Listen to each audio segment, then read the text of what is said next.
right, let's see if this works. Hello everyone and welcome. It's been a while, I know, been offline for quite a while. Hey Kurt, no, not Pacific Brass today. I don't have that yet. And damn, it feels good to be back. So thanks for joining. And today we are going to take a look at the currently available new releases from Performance Samples. Jasper did send me NFR copies of the libraries, so just full disclosure, I'm not paid to do this, but I also didn't pay for the libraries, obviously, as I got NFR copies.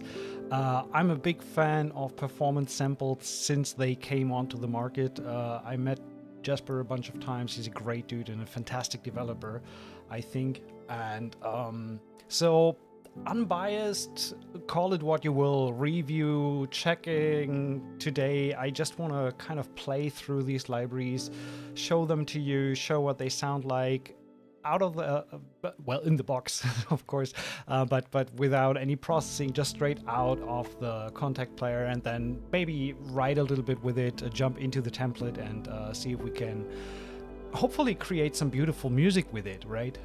Because ultimately that should be the goal of all these libraries, to be able to create something with it. And I think Jasper is just so has such a great taste to create libraries that, I mean, the name of the company is Performance Samples. They just perform. That's my opinion. Your mileage may vary, and there are a few disclaimers on their website. I mean, their slogan is not for purists. There's some inconsistencies, of course, sometimes with noise in recordings or noise floor and things like that. I don't give a three flies farts about it. It just sounds amazing in my opinion. And know what? Stop the talking. Let's jump straight in and have a look. So welcome to the CTO Sunday Hangout, which hopefully from now on will happen every Sunday at 10 a.m. PST. Stop the music there. Thanks for tuning in. If you have questions, anything, please comment in the chat, leave a comment below. If you watch the replay later down the line, if you dare even maybe give it a like, helps the channel, of course. And without further ado, let's jump in and actually see what are these new releases that Jasper has put out. To make it, like I said in the beginning, without any like processing or looking at anything that my template is offering here, I'm putting the context straight to the stereo out, no processing, no insert effects, etc. Actually, let's delete these. So everything we're gonna hear is straight out of the library, or out the libraries, which are three. I forgot to open the Performance Samples website. Damn me. So let's quickly fix this so we have an idea of what we're talking about today. Performance Samples, here we go. So libraries. The new ones that are released is Pacific Solo Strings, which we're going to look at today, Vista 2 Solo Cello Legato, and Fluid Shorts 3. Pacific Brass, the page is live, but it's not released yet. So, and I don't have it, so we cannot take a look at that. But I probably will check it out as soon as it's released as well. Just give me a second. My phone is not stopping.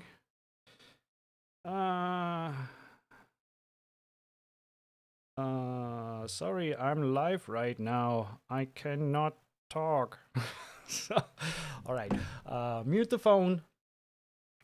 So I missed a few. Bernie, hey. Joris, hi. Flosi, hey. Good to see you all, guys. Apologies for being away so long. I promise to do better and come back. That's the goal. So let's quickly take a look. What do we have? Pacific Solo Strings. Technical glitches. We don't want to read about that right now. I just want to put these links into the chat so you can check it out yourself if you like.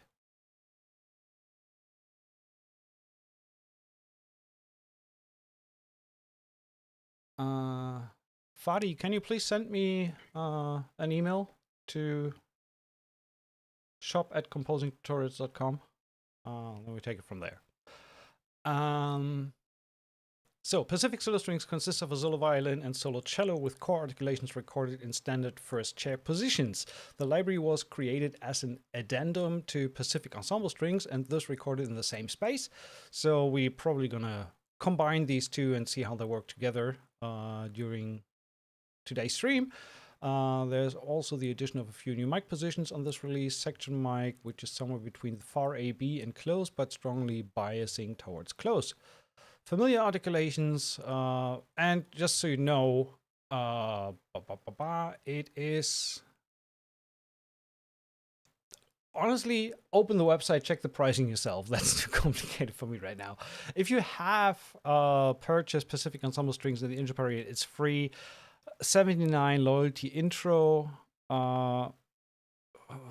For people who don't have any loyalty discounts, it's $149, and the full price after the intro period is $249 for the solo strings. And honestly, I think the best package is all three: the Vista 2 solo, cello, legato, fluid shorts, and the solo strings. But I don't know what the current price for that bundle is. So anyway, let's jump in and find out. Hey Lumonium, long time no see. So they are, in case you don't know, these are non-contact player libraries. Means you need to have the full version of Contact. They run, I think, in Contact 6. I have everything kind of converted to Contact 7 now, so I'm not really, have not really many libraries left on Contact 6. But you should be able to run in Contact 6 if you're not running Contact 7 yet. So let's jump in here. Pacific solo strings. As mentioned on the website, we have cello and violin. And the articulations are legatos, sustains, marcatos, motion tremolos, pizzicatos, spiccatos, and staccatos, as well as the same thing for cello. You know what? Let's load the cello legato and play around with that a little bit. That's was also the first thing that I tried when I got the library.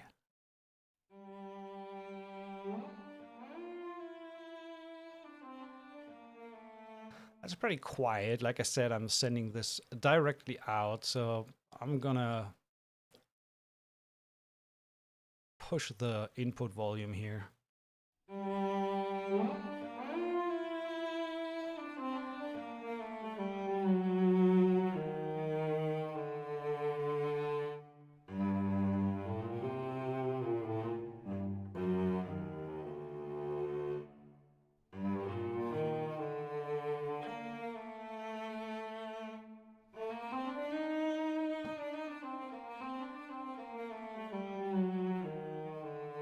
So we have a little bit of a sample offset delay, in this case 180 milliseconds, which is, you feel it when you play it. But if you have worked with libraries that have a little bit of sample offset delay baked in, be it Cinematic Studio Strings or Audio Imperia, all these guys that have fixed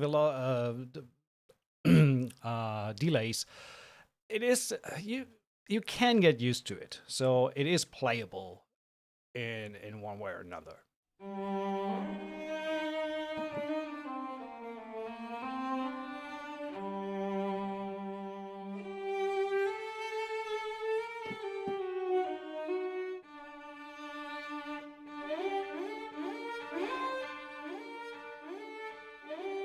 It's not made for repeating phrases. That you can clearly hear that. You cannot really play this.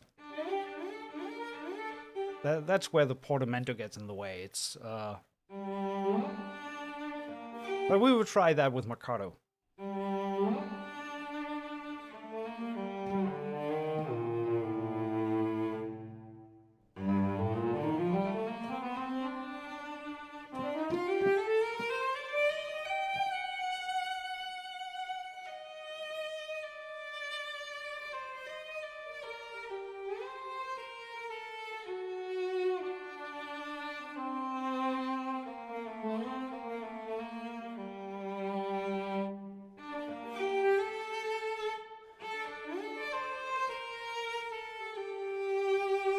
Maybe it would be a good idea to, right next to it, check out the Vista 2 solo legato, where I currently have no idea where on my system that is. Where did I save that? Oh God. Let me quickly see. I thought I did put it into my folder here, Vista 2, but apparently I didn't. So let me quickly see if I can get this in there. It's definitely not there. I think it's here.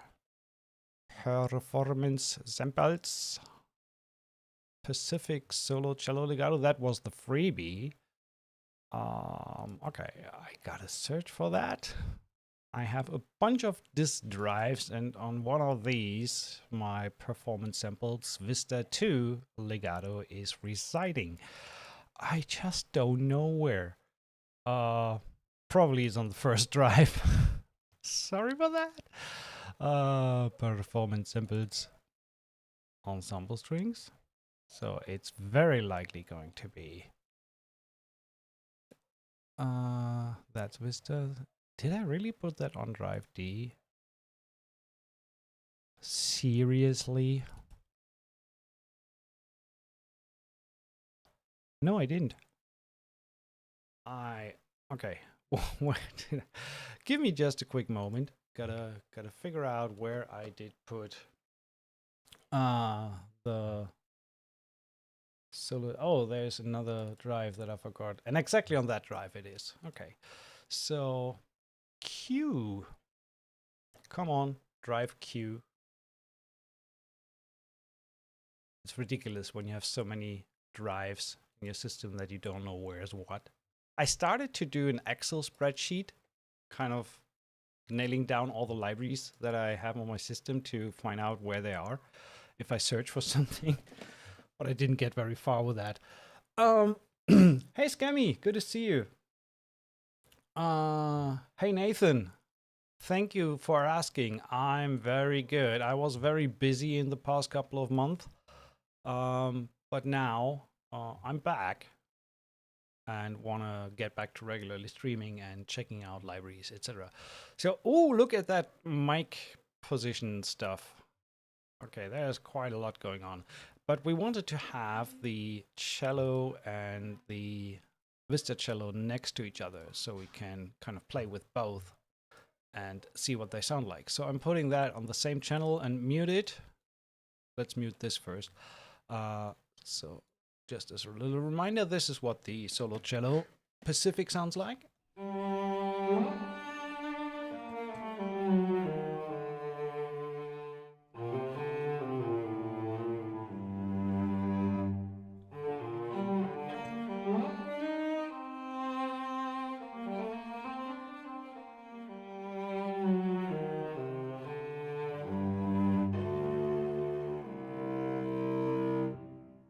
All right, so let's check the Vista 2 cello legato.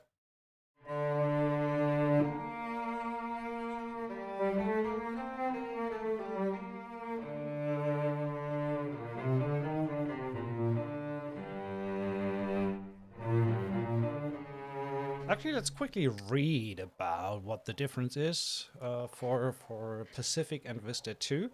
So Vista 2 solo cello legato.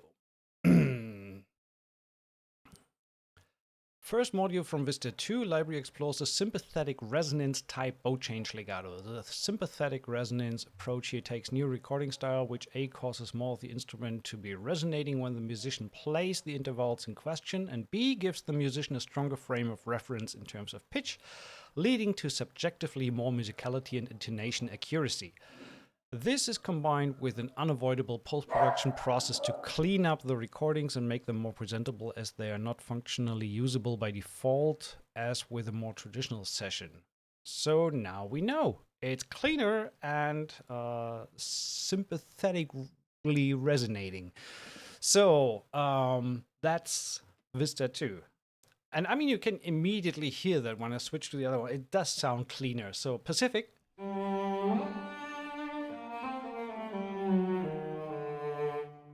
versus Vista.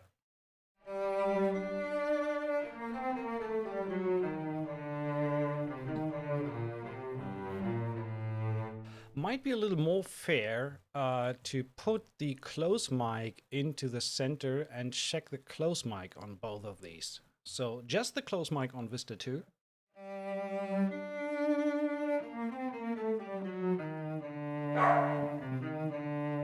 As you can hear, yes, the dogs are still around.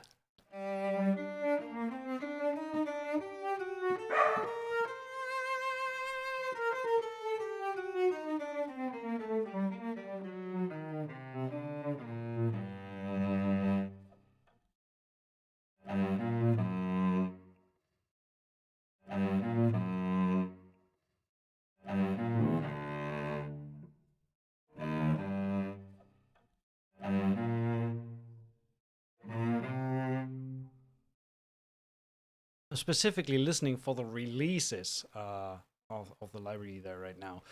So just the solo on Pacific.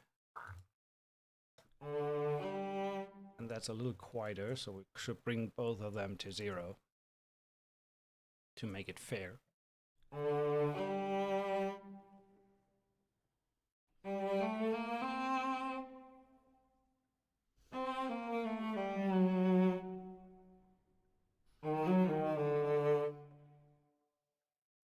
Yeah, the release is a little longer on this one. You do have the release knob on here to control that. So if you want to get rid of some of that bleed in the end of the sample, so right now turned it down to 500 milliseconds. I mean, it sounds a little more artificial for sure. So maybe 1.5, something like that. Yeah, that sounds a little more natural. So with these 25 K milliseconds, it definitely rings out forever.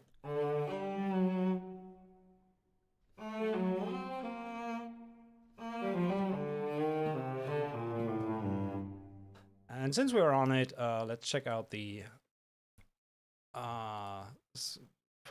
SC, I think section close. That is what he described on the website. Somewhere between close and AB.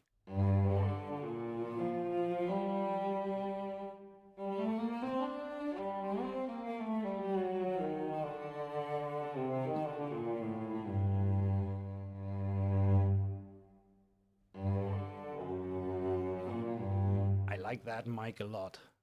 That does sound really nice. And then we have the AB.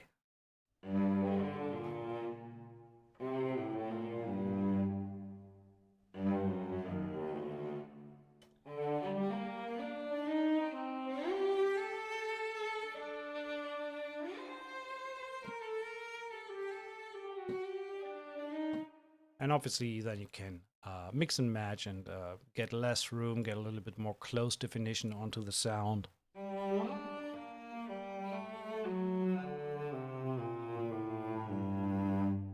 Which is rather nice.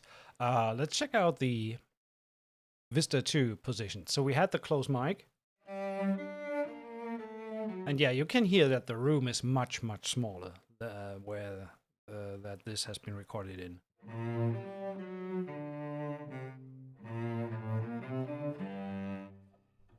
We have a second close mic.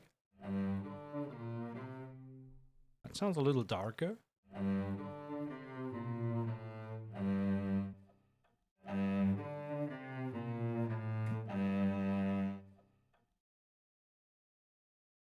And we have the again also the spot section close.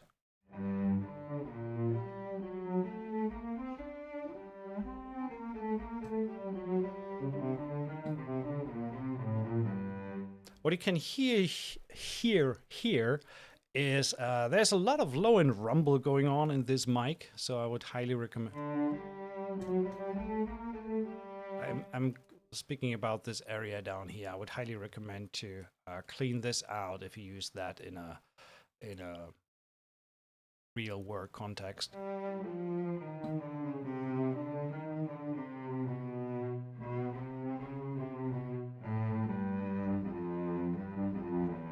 can really hear the bumps there in the bottom end, but that's nothing that that an EQ could not solve, so that's totally fine.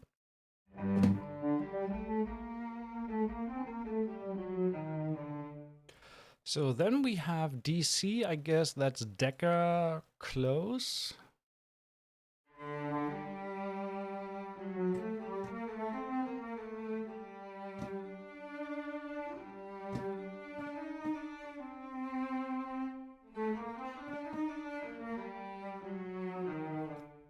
It's a little more room. Maybe that's nice together with the close.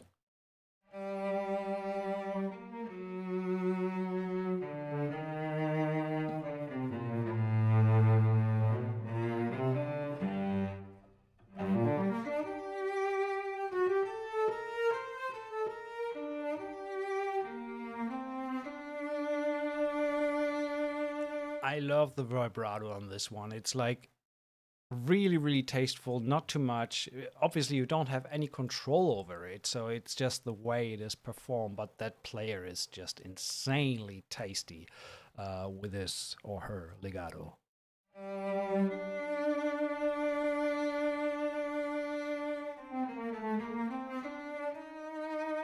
I mean, just slam some black hole on that and you're golden.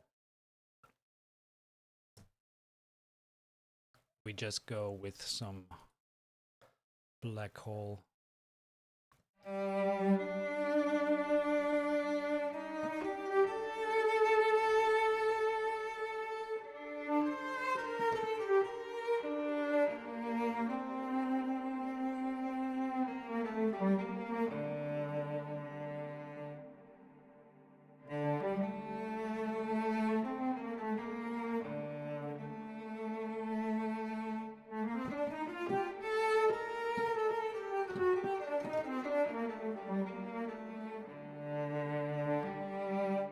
Kind of get the idea. So just a little black hole there goes a long way. So that was the Decca center, Decca close. OR. I mean, there's info texts down here, but it doesn't say which microphone position it is. OR overhead. Oh, not really sure what that is, but I mean, the further right we go, the more roomy it becomes.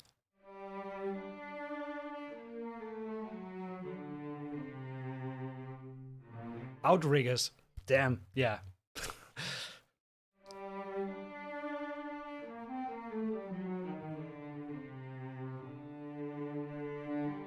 And then we have ambient mics.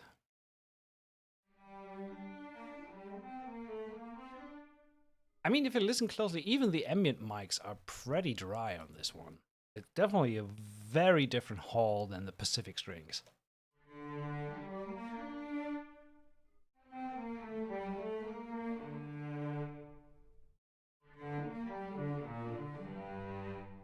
So much more tight and controlled in its sound. So let's reload that to initialize the preset. That's what it sounds like.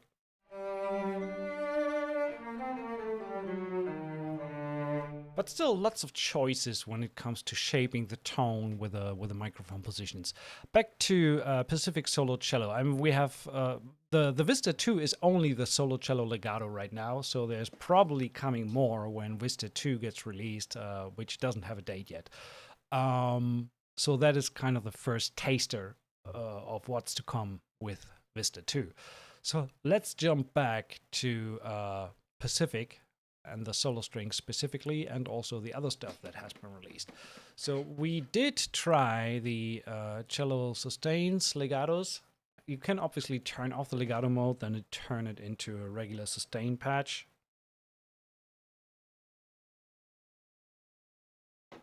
Which doesn't work because it's muted.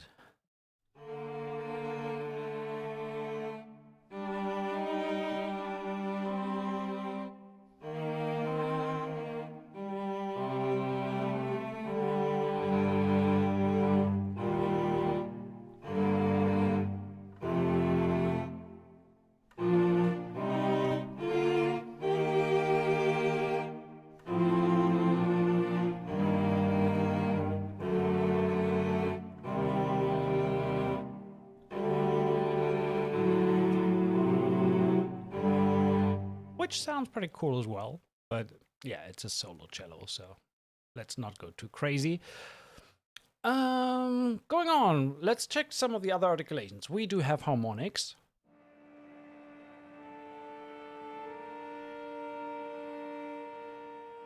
Always good to have if you need to have some creepy atmosphere on top of your composition.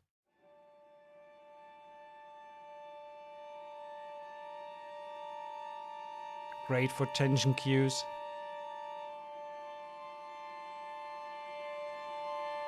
And it sounds very tasty.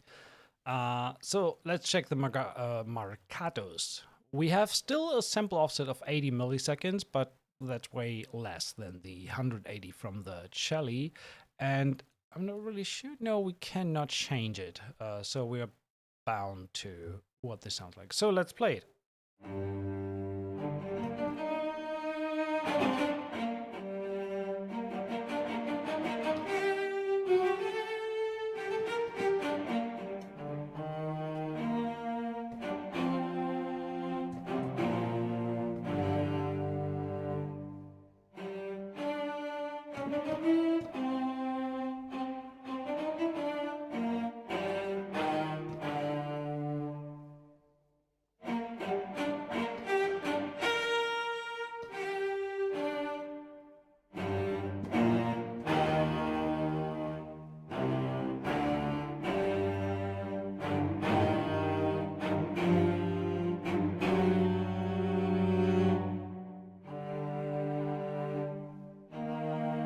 So if you play a little softer, you get less of that harsh attack.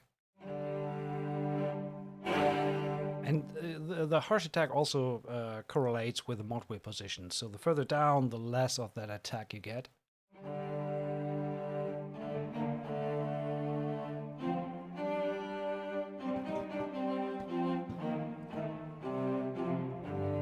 want to hear that close, so less of the room and more of the maybe section close.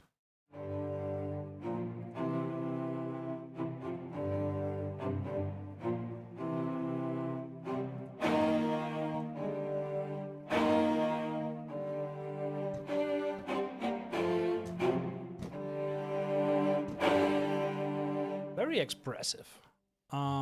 So then we have these motion tremolos. I did watch Jasper's video about these. I have not really figured out precisely what the perfect use case for that is. They sound amazing in his video, but I have to dig deeper a little bit into that articulation.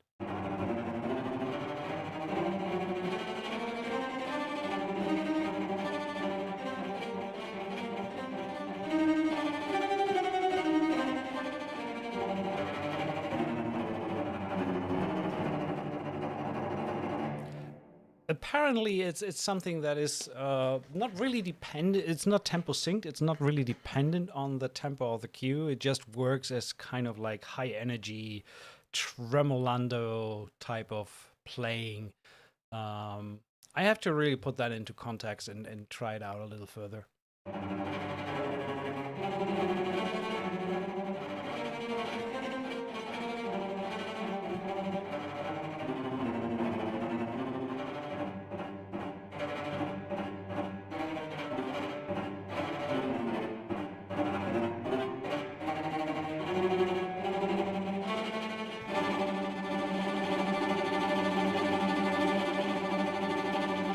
Keeps ringing on forever and ever. And then we have the shorts, which is pizzicatos, spiccatos, and staccatos. So let's check the cello pizzicato.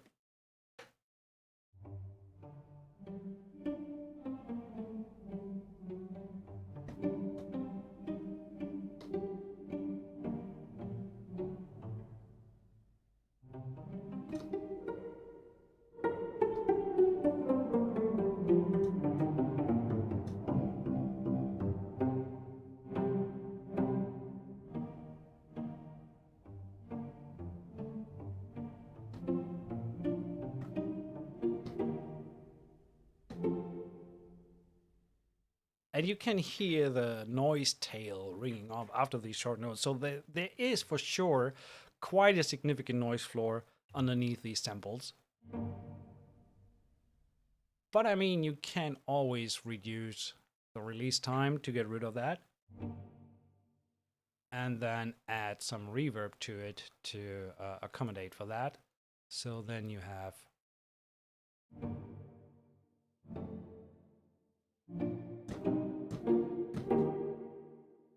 and there the problem of the noise floor is gone, versus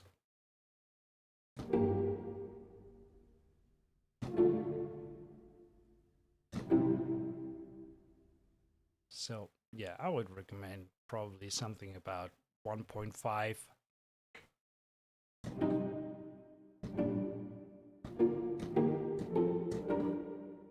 Definitely helps cleaning up the signal a little bit after these shorts. Off with the reverb. Let's check the spiccatos.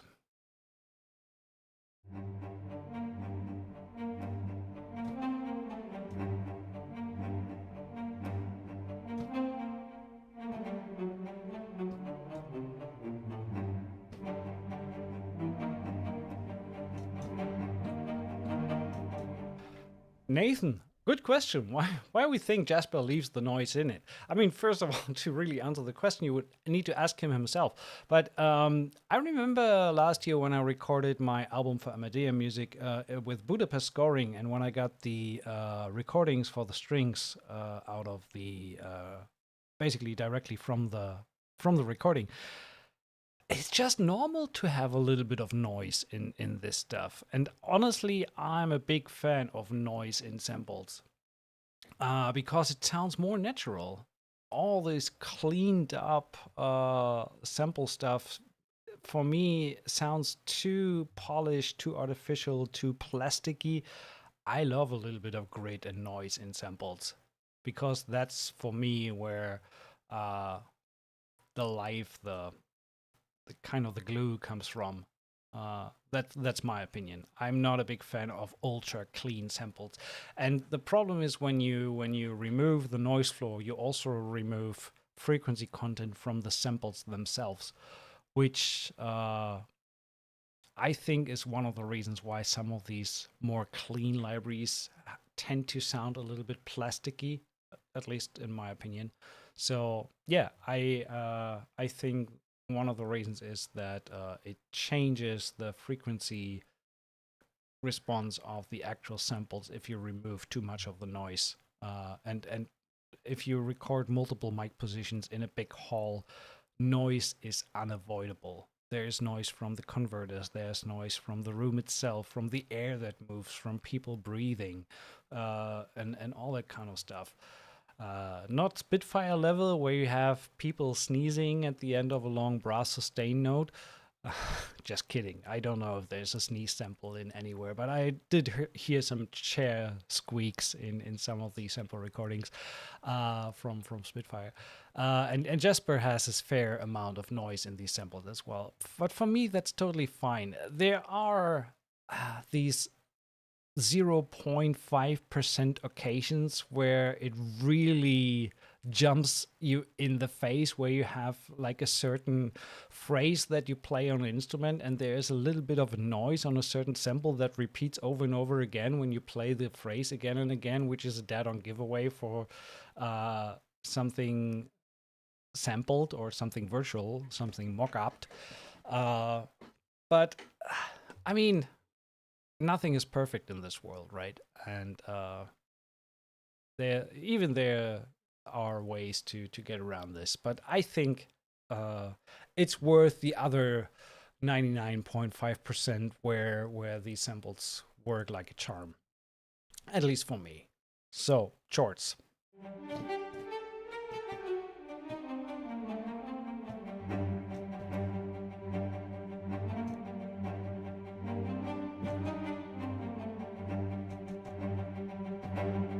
Actually, I want to give that a little bit of a try out. So let's put down some like 8 bars, 16th notes here. I want to hear this on different velocities. And since I don't want to hammer my keys when the mic is on. That sounds ridiculous. And I also cannot play for shits that stuff that I want to hear them doing. So I'm gonna do.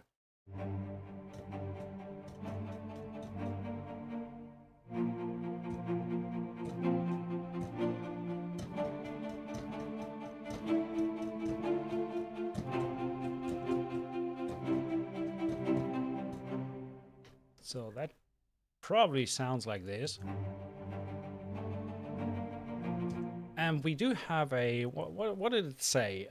Sample release time of -100. So let's do this here. It's already at -100. So just want to quickly see how this little phrase behaves in different dynamics. So let's do this in very quiet. And we can do the same on the violin as well. And let's do one really, really loud.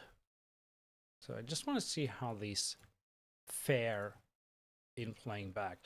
Keep in mind, this is a solo instrument, so it's not really supposed to be played chordally the way we have it here. And also keep in mind, just so you know, I do have the pre-gain up by 12.5 dB, so these are a little quieter than your usual libraries, at least that's what I feel.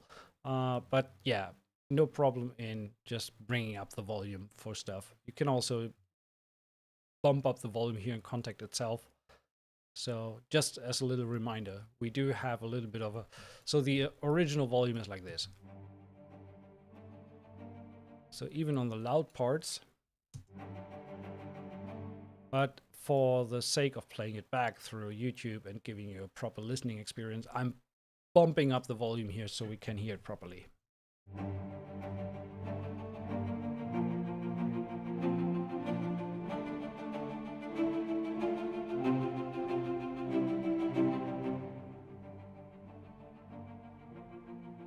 I wonder also what it sounds like if we, before we jump to the last part there, if we shorten them, what does that sound like?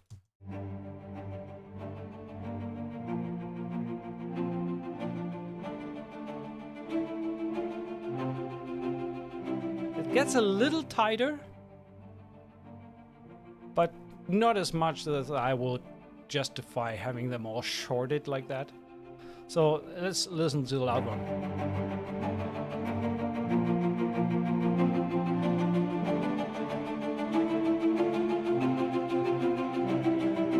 Definitely have, they have a nice bite to them. I like that. Let's do the same. Just quickly checking out just this close mic.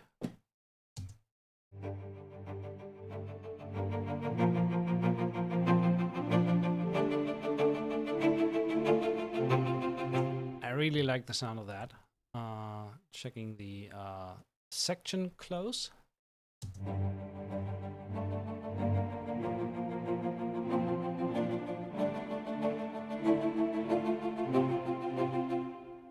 Nice.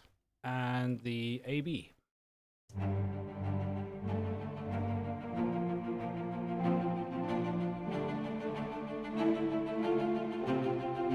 Definitely much wider. So that would be, I think, very cool with lots of close, less room, and maybe just a tiny bit of section close.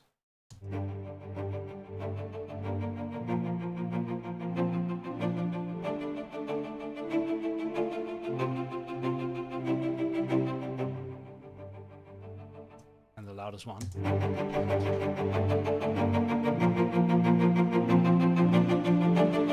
That's pretty beefy, but again, this is just one patch of the solo strings. We are going to look at Fluid Shorts 3 in a little bit, which I think is even more suited for that kind of stuff.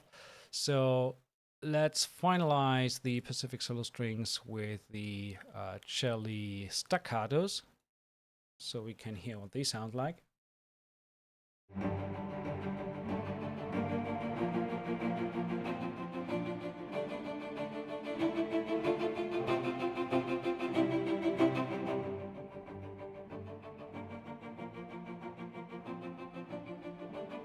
Nathan, we'll get to that.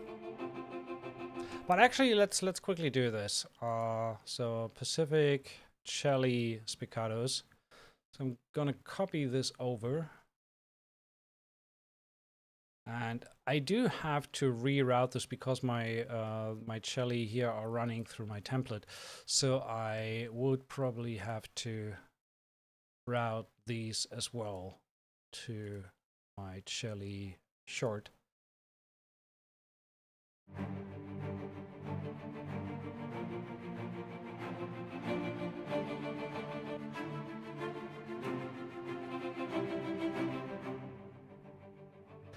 That works wonders. So the Pacific cello staccatissimo on top of the cello spiccato articulation from Pacific Ensembles.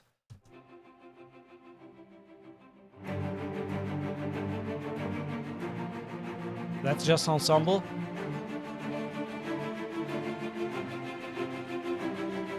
That sounds great. Very, very beefy and gives a lot more definition to the attack of the notes there on the ensemble patch. Very cool. All right, so that is the Pacific solo cello, and the second one is the solo violin. Let's load that up. Send this back to the stereo out and beef it up a little. So let's play a little bit with the solo violin legato. Here we go.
So soft velocities give you a really, really nice portamento.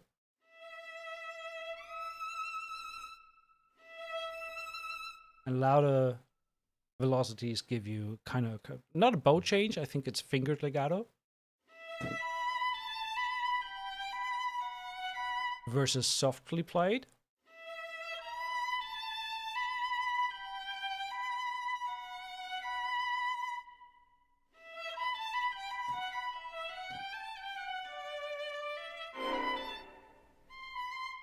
That was a funny one. I accidentally hit two notes at the same time and got a weird release noise there.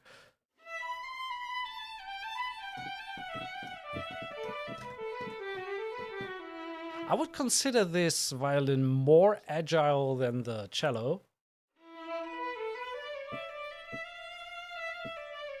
Scammy, all the new performance sample libraries have their delay compensation values baked into the interface. So you see the sample offset, and in this case it's 180 milliseconds for the legatos. I think it's 80 milliseconds for the other sustained articulations and 100 for the shorts.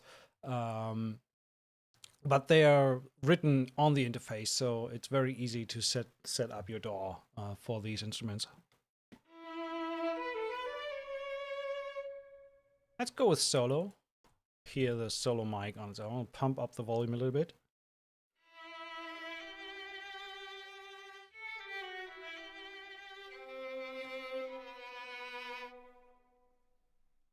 And listen to the releases there.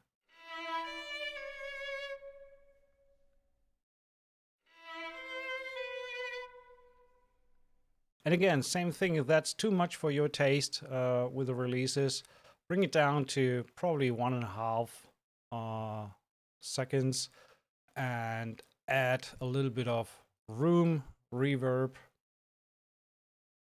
to that. I'm running that through Berlin Studio.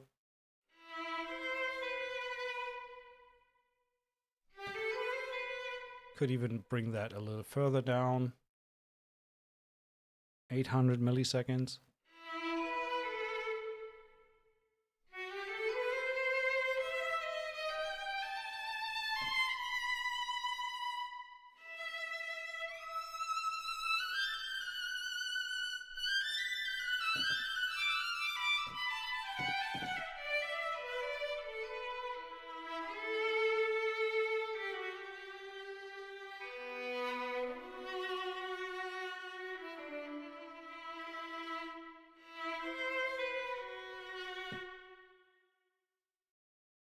We also have that Sforzando release where I'm not really sure what this is actually doing.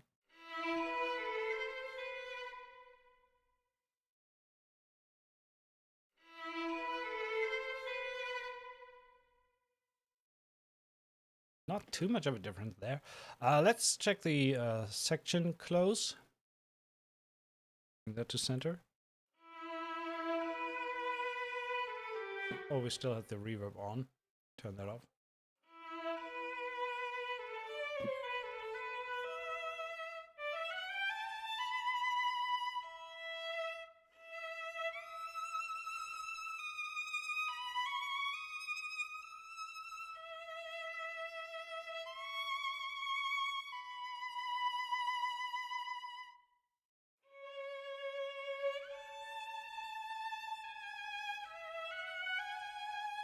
I don't know why that came to mind, but yes, so you get the idea. So now everything is muted. That's interesting. So now all together now.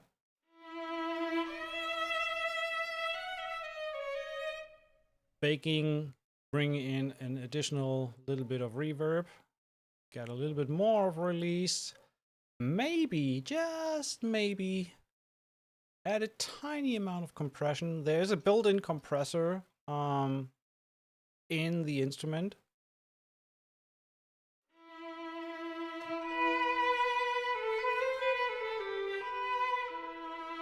Actually, just want to see quickly, lay down something, put down chord progression.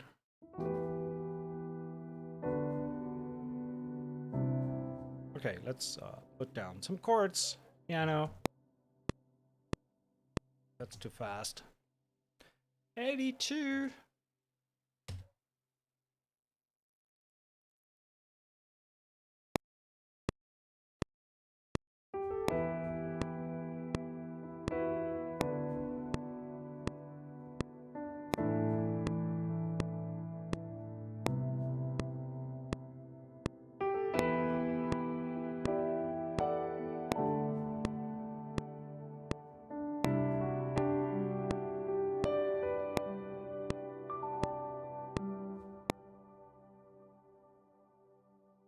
Something like that. So I'm gonna copy that over there, delete these guys.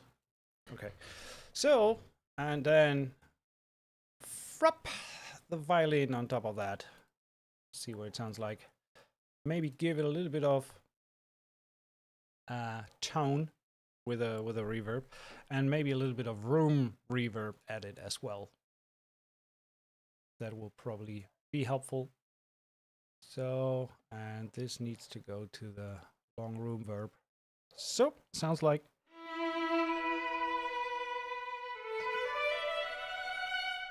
Okay, and I need to get the volume back up a little because otherwise the piano is just killing it. It is killing the piano that way. So send this to my violin one long.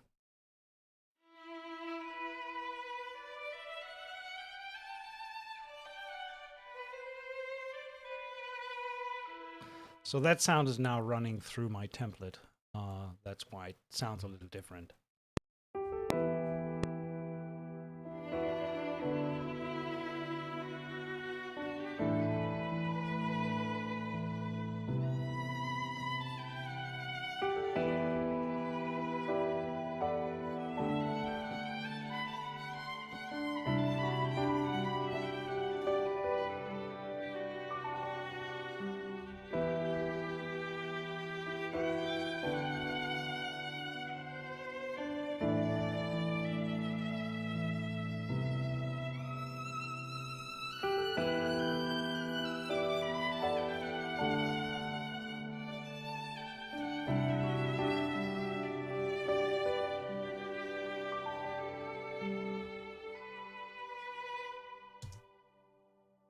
Holy smokes! I like that. I like that a lot. Actually, let's do the same with the cello. Just want to quickly see. Let's do it with a solo cello. So let's see what that sounds like.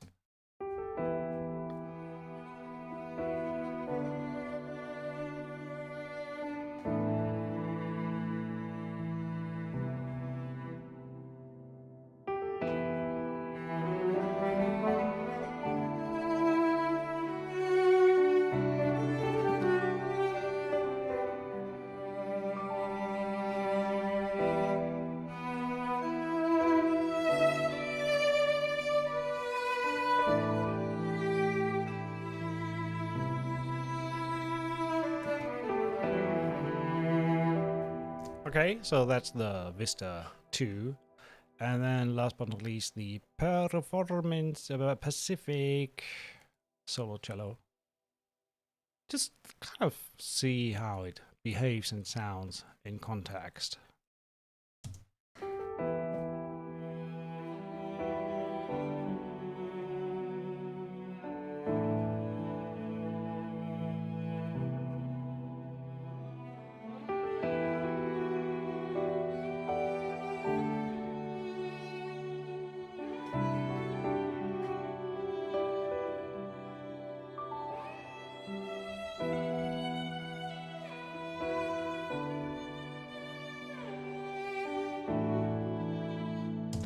That I would probably add a little bit of either Decapitator or Slate has the free. Actually, yeah, that's a cool free plugin. Heatwave. Just add a little bit of grit on top.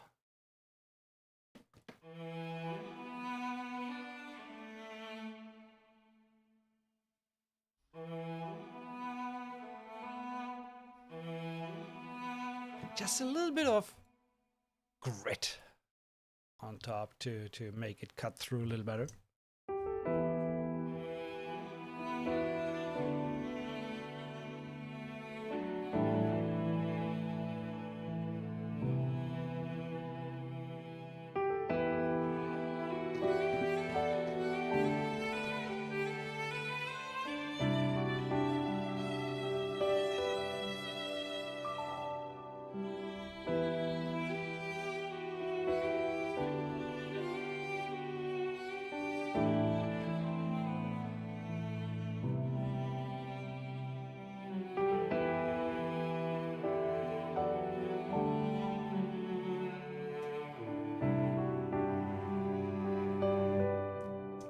Yeah, I think that works.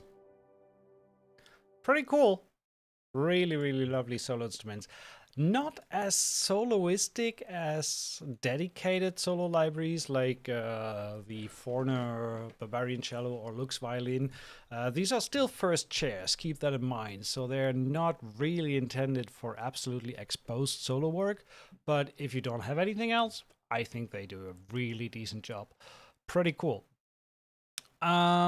We haven't checked the other violin articulations, so let's quickly play through these. So we have heard them. So we have the violin's harmonics, probably very much the same as with the cello harmonics, great for tension scoring.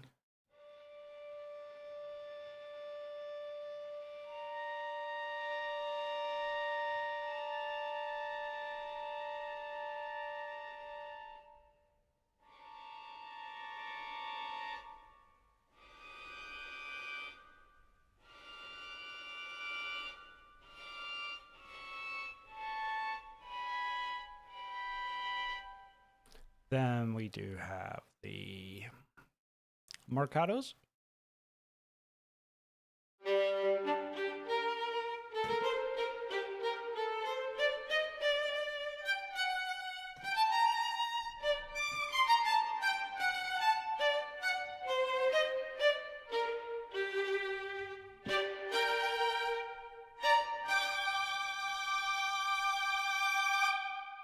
They react very well to mod wheels, so you have quite a bunch of dynamic wiggle room. If you look at the mod wheel here, or I can do it here.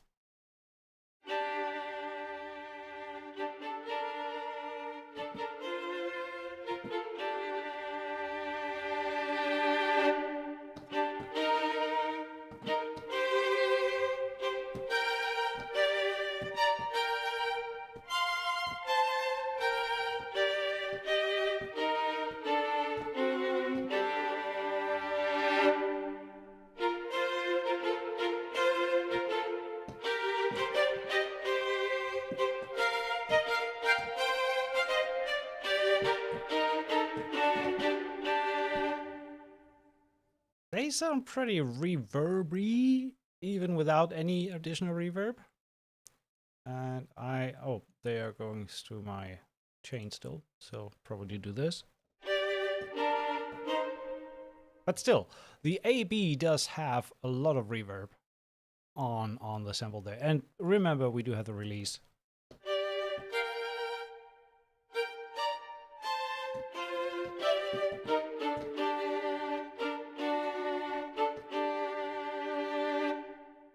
So that's the marcatos. Then last but not least, the motion tremolos, not forgetting these.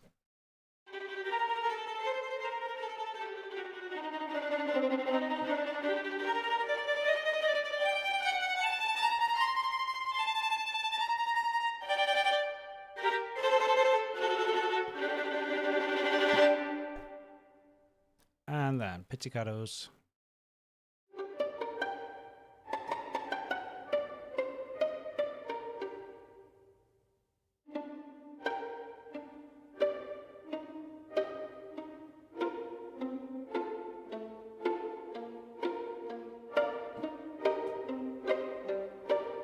And so on and so forth. Spiccatos.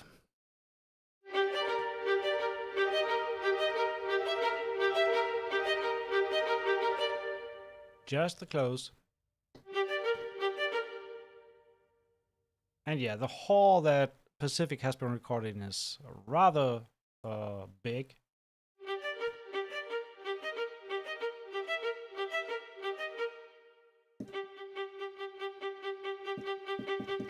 And you get an insane dynamic range.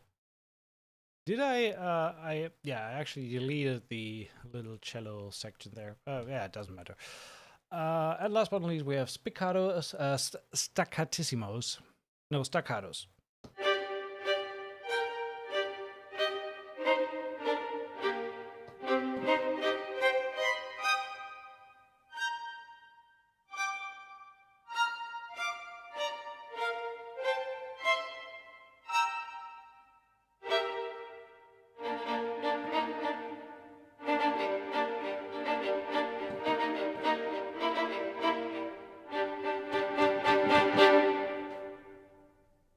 Good dynamics. Really cool.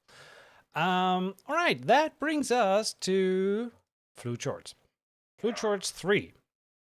This is a huge library despite just a few patches. It clocks in at 32 gigs, I think, download. And this is all about shorts. So we have spiccatos. And we have 12 violins, 8 violas, 5 basses, 6 cello. For the ensembles, but we also, the first time, have solos. So obviously we have Flute Shorts 1, if you know that one. We have Flute Shorts 2, different section sizes. And Flute Shorts 3 is the new release. And let's check out the ensembles first. So we were on the solo violins. Let's go with the 12 violins. And we have 4 mic positions on these. And okay, these are way louder than the solo cellos, so I gotta bring the volume down here. They go through the stereo out, so again, sound that we're hearing right now is straight out of the box. So just gotta wait. I haven't resaved these patches with battery save. I should probably do that, then the load times will be faster.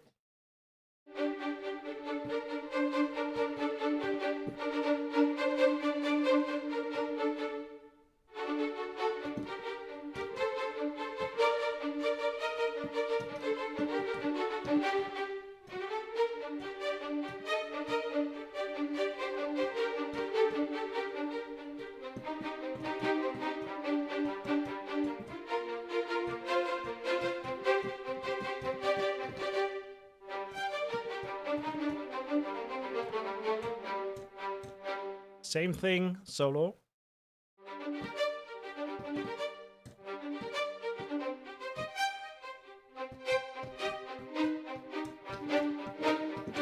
And for everyone complaining about the fact that we again don't have any second violins, easy fix. If you don't know how to do that, you can create an easy second violin section out of the first violin section by loading another patch, setting this to channel 1 as well, quickly muting the first one, and then hit the wrench icon.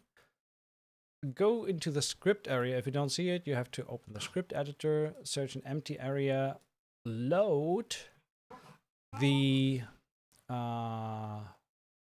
transpose function under performance, transpose. And what you want to do is you want to put this up 2 semitones and then bring the tune knob down 2 semitones. And what this does is essentially moves the sample set by 1 sample. I quickly got to let the dog out.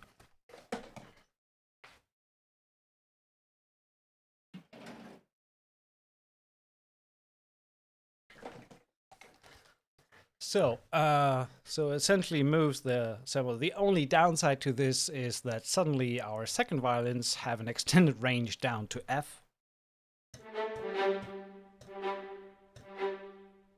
No, they don't.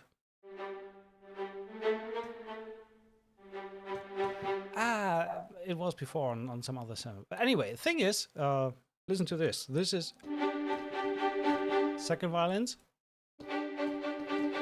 first violins.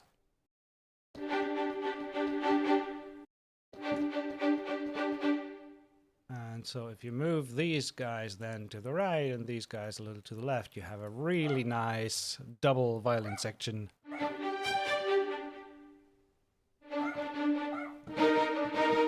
And you don't get phasing issues because you're not playing the same samples. It's one sample apart.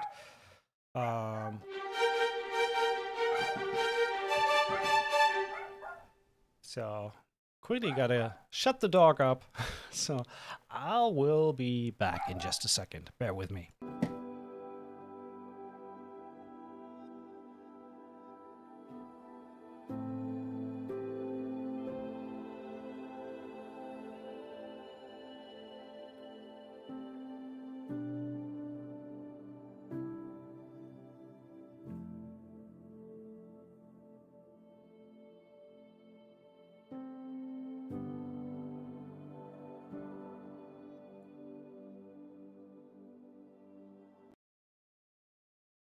And we're back. Sorry for that. So delete the piano here.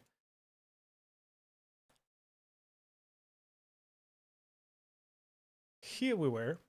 So that's how you create a second violin if you don't know.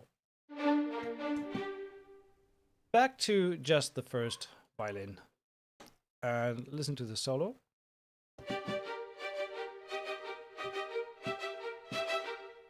And I mean, this is all flute short. This is all about repetitive short notes. So these patches are pre-made for quick successive repetitions. Things like this.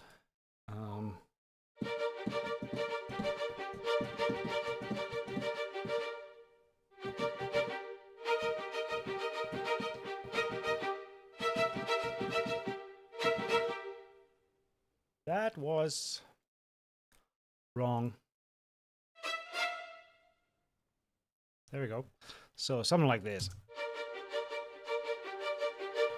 Let's go that to 115. 16th on 115, and your string players will love you.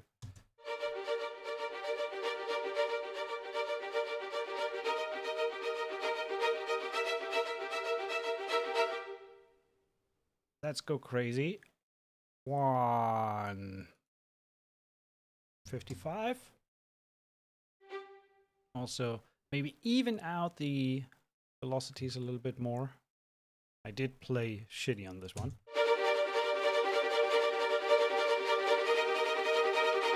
On that occasion, it might be a good idea to shorten the length of the notes.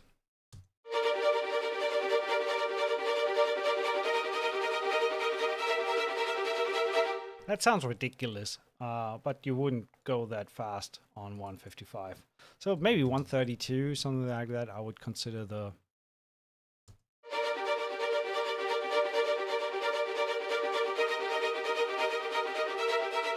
That sounds great. And that's just the short note, they're just the close mics. So all mics would be like this.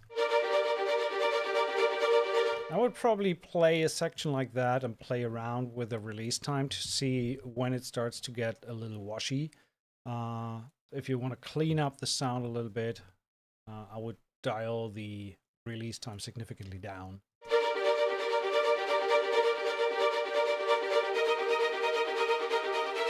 Like this. That sounds much cleaner than the reverb release all the way up.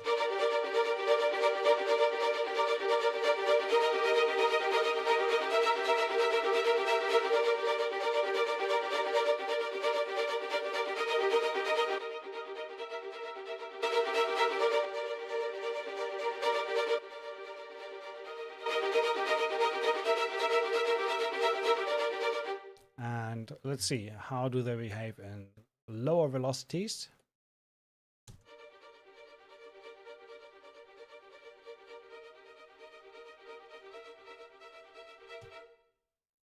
And then all the way up. Give them hell, buddies.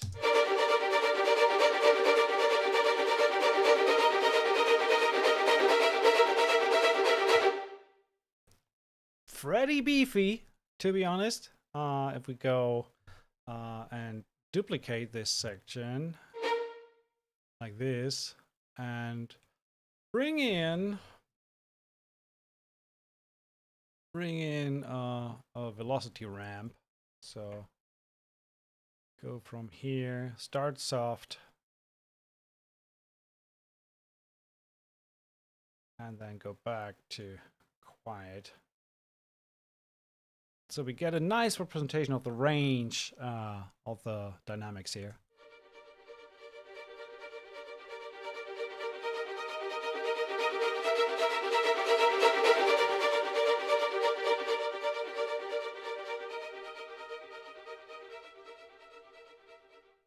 Pretty cool. That's impressive. I like that.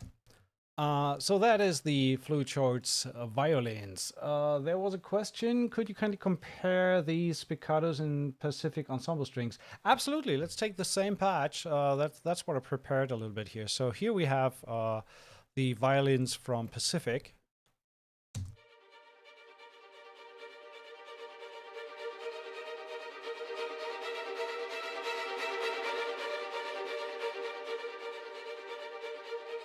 Obviously, there's reverb going on. Let's take the processing off.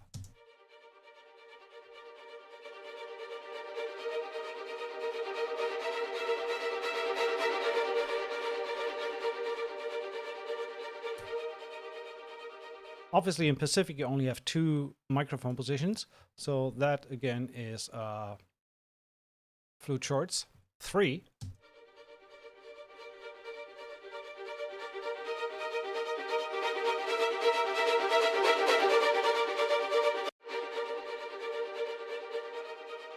So much more room in Pacific, much more direct sound in Flute Shorts.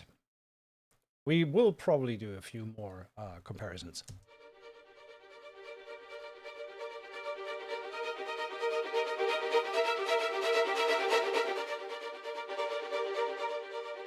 We can get much more roomy by bringing the close mics down.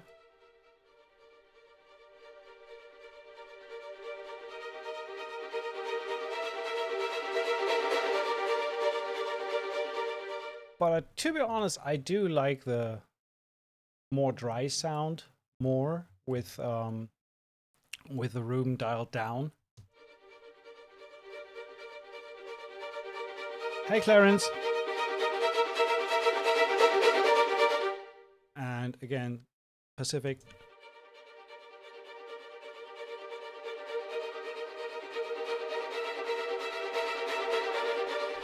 Yeah, I think that the Flute Shorts add another layer in the loudness section, in the loudest section.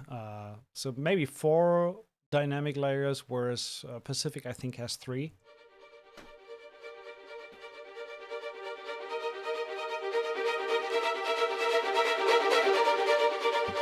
You can really hear the grit and the bite on the loudest layer there. I mean, obviously, that's something you wouldn't want to run on the whole time. This is something for the climax of a part or the end section of a phrase where they really dig into the notes. Nothing that you would go on crazy with the whole time, like having them play like that.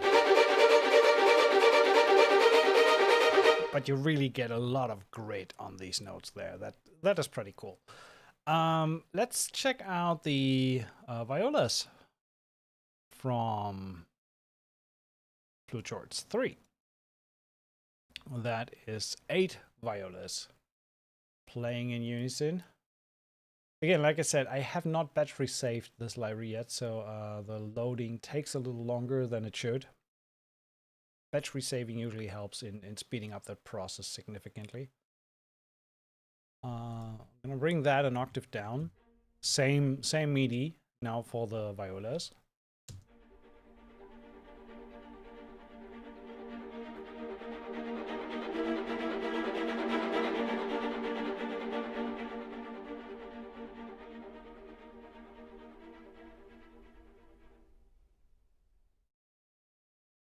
That is great.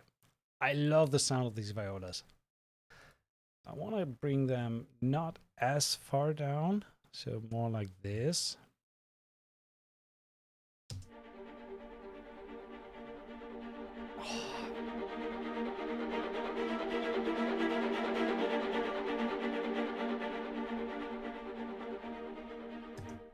And I think where this really starts to make a lot of sense is we now first time have in Fluid Charts have solo patches.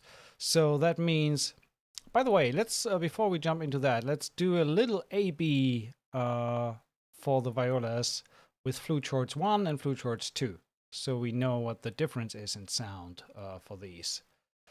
So first of all, the first Flute Shorts, I don't know the section size. The second one has 6 violas. Flute Shorts has 8 violas. So it's different section sizes. The very first Flute Shorts, I think, was one of the first libraries I have had from Performance Samples. No, maybe that was Oceania. So let's start with the original Flute Shorts violas on that same MIDI.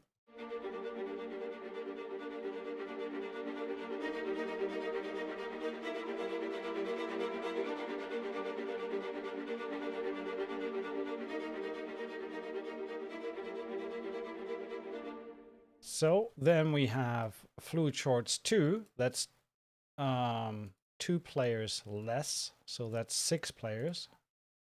And to be fair, let's give that the same mic positioning as the original. Oops, sorry, not all of them.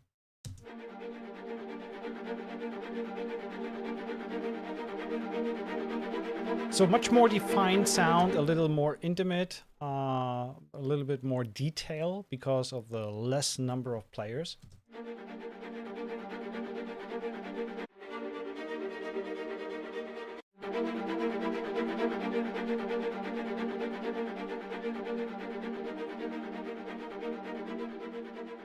And then finally, now we have Flute Shorts 3, which sounds like this. Has more mic positions. It's 8 violas.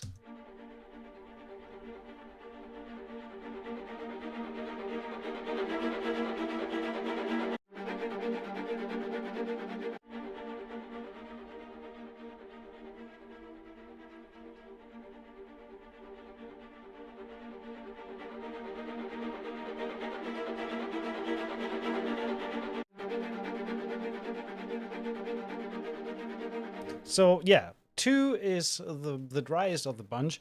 And then additionally, what also now comes into play is that the first time for the Flute Shorts, we now have solo instruments. So we can layer these 8 violas with a solo viola. So let's actually do this. Let's load the solo viola. And we do have spiccatos and staccatessimos for these.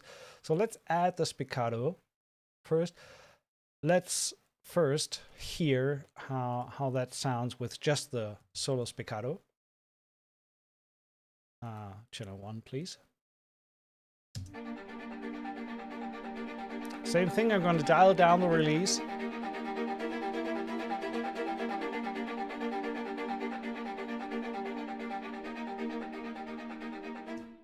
and then basically turn the volume down and bring that in to taste underneath the ensemble violas.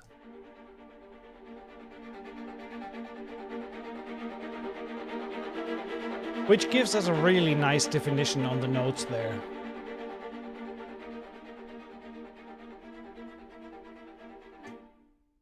So, and then we also have staccatissimo instead of spiccato for the violas. Let's quickly hear what these sound like.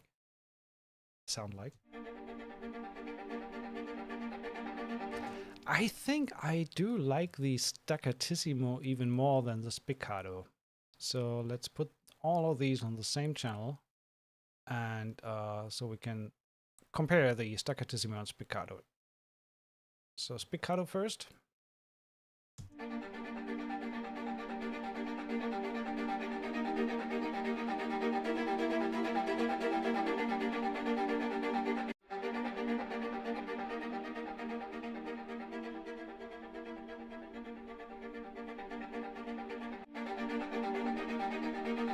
I feel that the staccattissimos even have a better attack than the spiccatos. The spiccatos tend to sound a little softer, at least for my ears. So I'm gonna keep going with the staccattissimos here. So layer these with a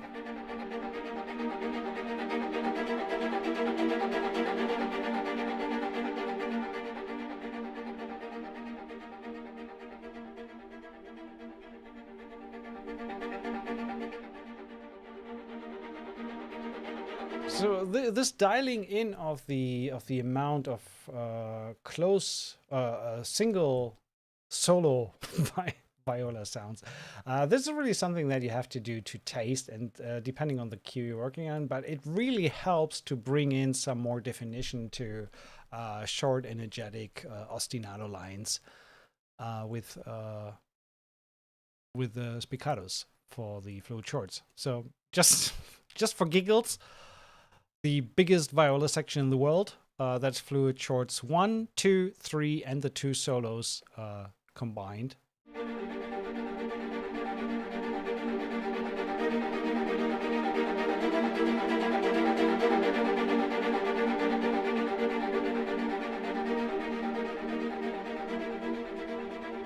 That actually does sound pretty cool. I like that. Cool. Going on with the same thing. Let's do this for the cello. Let's listen to the cello spiccatos ensemble first. So I'm gonna keep the octave for this. Also keep the MIDI performance there. So that's the cello here.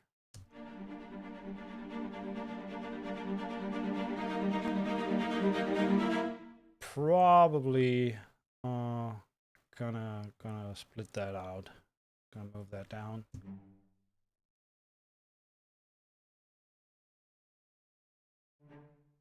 So kind of do it like this.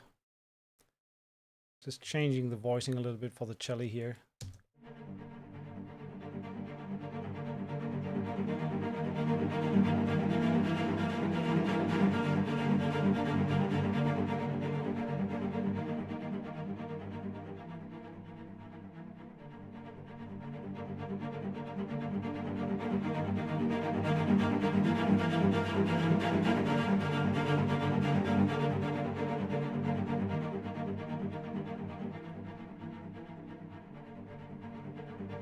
That's pretty cool.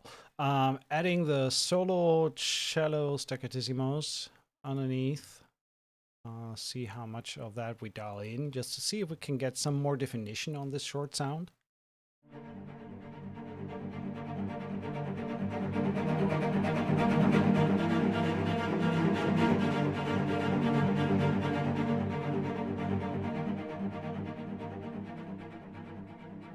I mean, I can really hear how awesome this is gonna be for let's do something like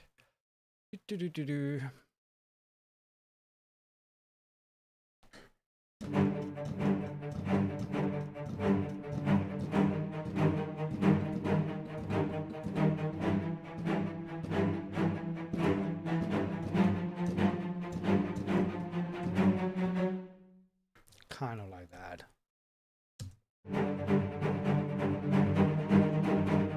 Let's do that a little slower.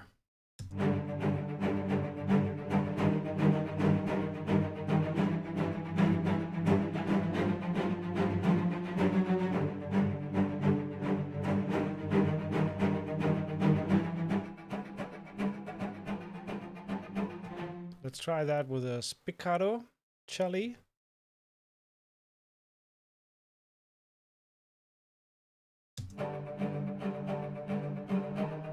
For this performance, I like the sound of the spiccatos more than the sound of the staccatos.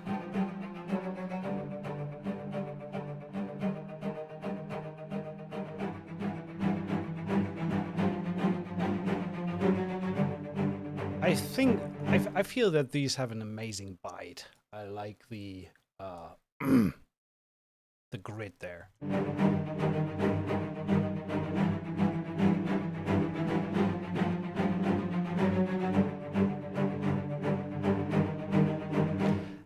That really reminds me of the attack in the good old LA scoring strings.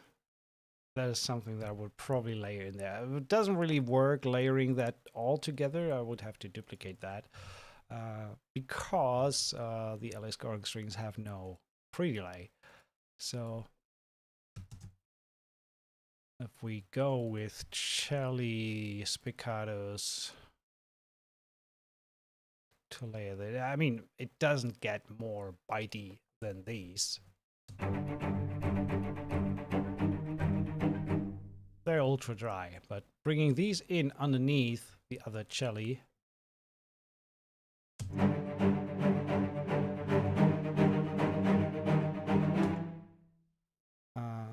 Sorry. This needs to be 0.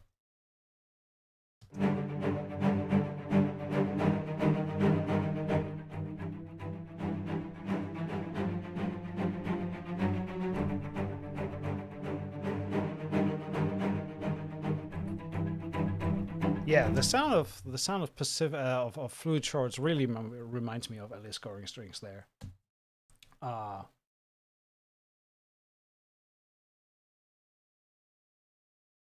Yeah, the interfaces are bare minimum, but that's fine. Jasper doesn't care about looks; he cares about sound, which is fine. And usually in these scenarios, how often do you really look at the interface? I understand both sides. A beautiful interface can be inspiring as well, but I mean these sounds are meant to sit in a template, never to be looked at again, and just utilized. The uglier they look, the better they sound, kind of thing. But yeah, the interface. I understand. Jasper is a purist in that regards. Bare function over form. There we go. But I understand the sentiment there. If it would look a little nicer, I don't know if he would sell more, but he would also have to worry about other things than just getting it to sound amazing. So it's kind of a two-edged sword sort of thing. Back to fluid shorts. We do have, let's check the basses. We do have 5 basses, which I'm not going to play with that whole thing that we had here. That is for the cello. But let's just play them like this. And right now, yeah, we are muted.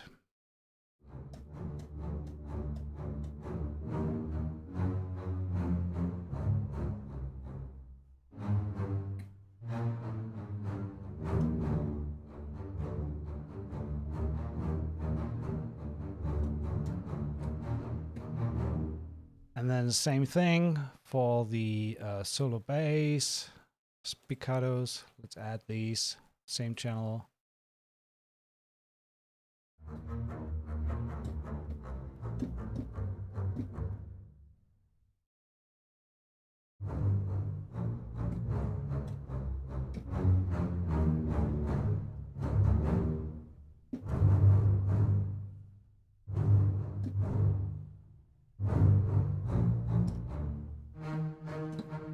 But look at the range. It's still sampled pretty extensive in the upper range.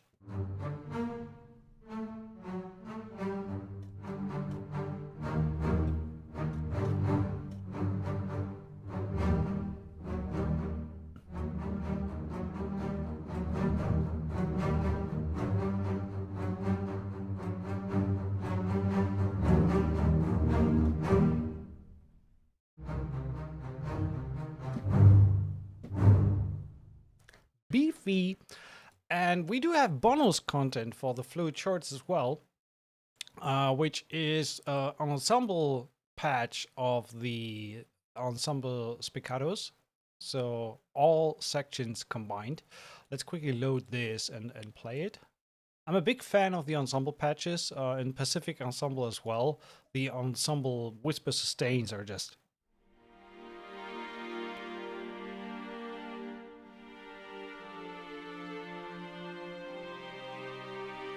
I love playing with that patch. And then the same with the Pacific Ensemble spiccatos.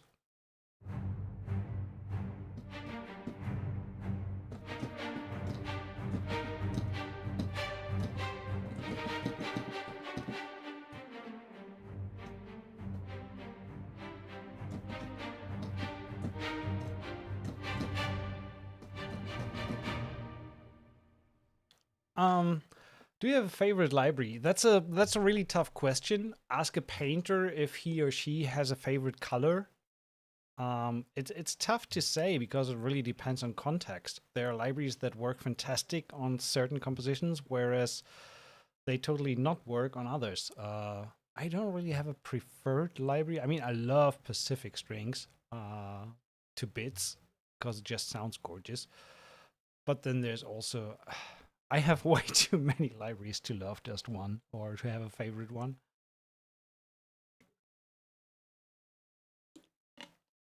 Don't ask me the desert island question. But honestly, if you were forced to be on a desert island with just one single VST, that will be Omnisphere. You could probably do everything you want with that.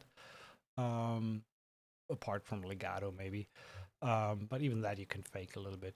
So, yeah. Not really a favorite library, but there's a lot that I like. So we have the Fluid Shorts full ensemble.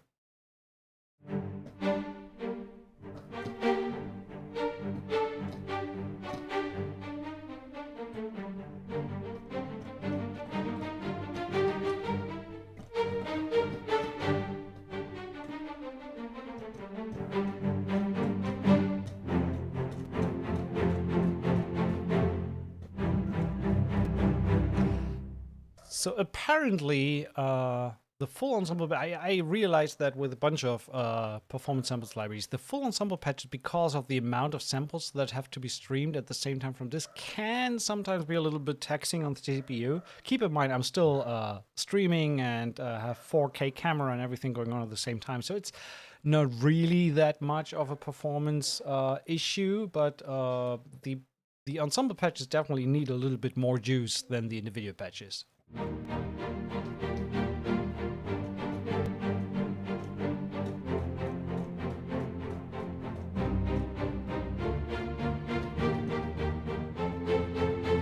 And I mean, there's always the option to offload that to vPro if it gets too taxing on my system. But we also have the solo strings as ensembles, and this is something that I really like. It's similar to the Orchestral Tools Metropolis ARC patches. I really love the ARC 5 ensemble shorts, and there's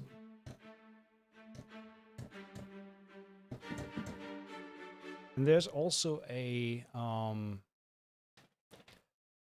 where is it? Quartet patch shorts. That has been my favorite so far.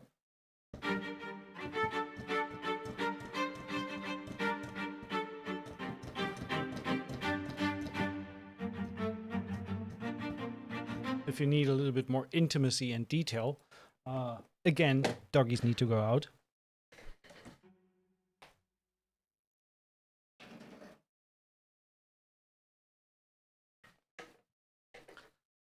So there they are out.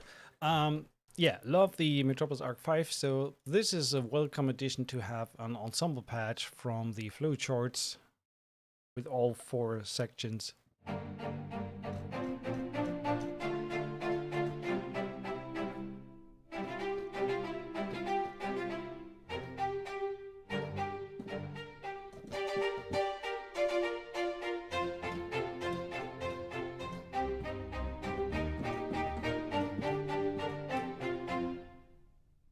Let's quickly compare. I mean, it's a little unfair, but Metropolis Arc 5. And also Metropolis Arc 5 right now is running through the template processing, so that's unfair a little bit. But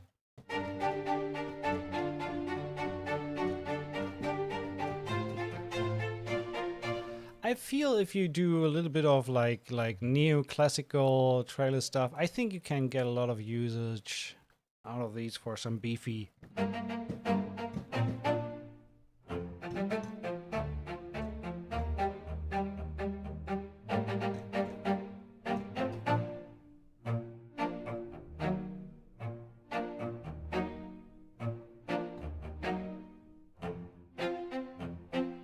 Maybe turn the release down a little. Give a little bit more juice.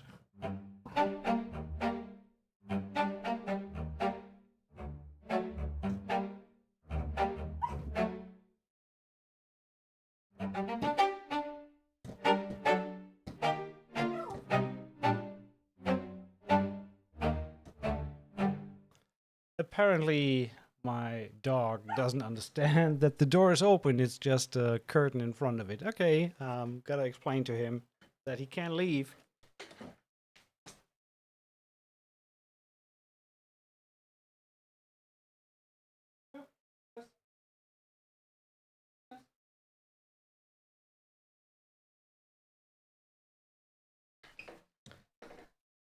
He's old. Brain function is limited. I know that feeling. And then we have the Ensemble Staccatissimo as a bonus patch as well, which is nice. So let's quickly play that, what that sounds like.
A little bit of beef on the short strings there. Yeah, you can really dial in some very aggressive bite on these.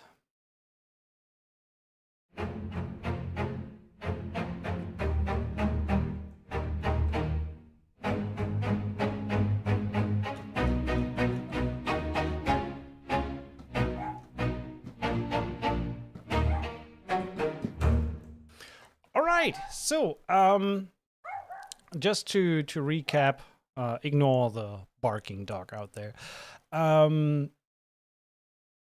Pacific solo strings, cello and violin with a bunch of good articulations and glorious legato. Flute shorts 3 with ensemble shorts and solo shorts for the first time, which work really, really nicely laid together and also on their own. And as a little taster to Vista 2, we have the Vista Solo Cello Legato, which we also played. Just as a reminder, this is what this sounded like. Still have the heat wave on there. Turn that off. And all these sounds so far, besides a few examples, have been non-processed through my template. That wasn't the sound straight out of the box. What I want to do now is jump in and maybe write a little something. Try to find an idea and incorporate some of these sounds and samples to come up with a short musical idea and see how it behaves in context. In contact. So I'm going to delete that, jump into the template. I have a few patches from Pacific Ensemble loaded. I have the original flute shorts in here. So what I'm going to do is I'm going to duplicate these entries. I'm going to keep the same like mix and EQ settings that I have on here for these instruments. I just going to change that to flute shorts 3, like this. And then let's see, we're gonna change this to performance samples, flute shorts 3. And I'm probably gonna do this layer approach of having different volumes for the solo and the ensemble. So I'm gonna add the violin. I did like the staccatissimo a lot. I add the staccatissimo on top. Probably gonna bring the release down to 1.5, both of these.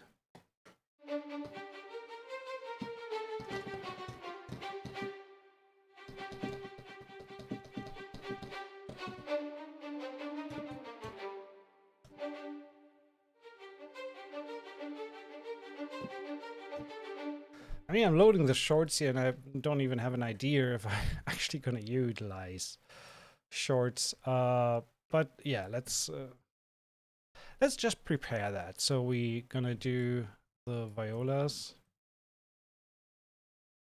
So that's flute shorts 3, viola. I'm just going to kind of copy the settings. Performance samples, flute shorts 3, 8 violas. Not changing anything in the mic position, just like I said, bring the release time down a tad and add the solo viola. I think I did like the spiccatos more on these. So bring that in, same volume for both.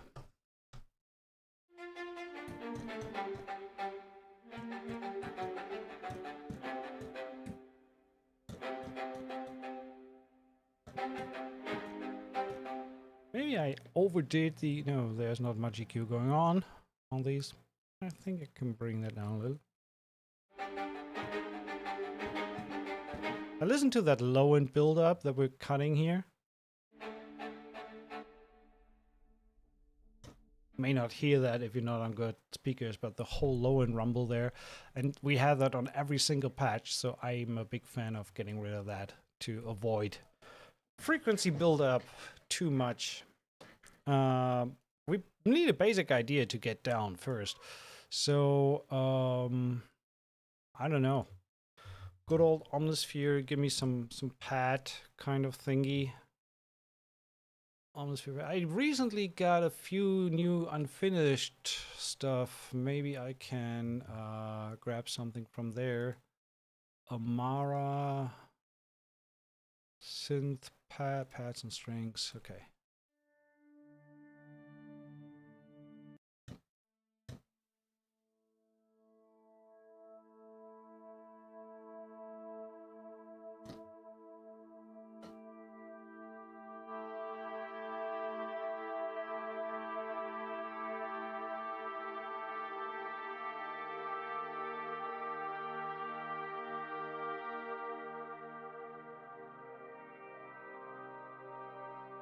Not the biggest fan of that.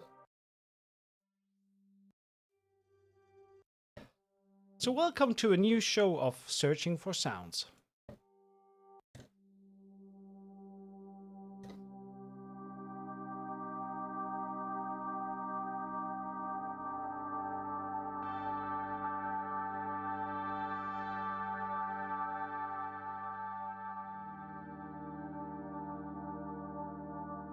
I like the sound of that one, that's cool.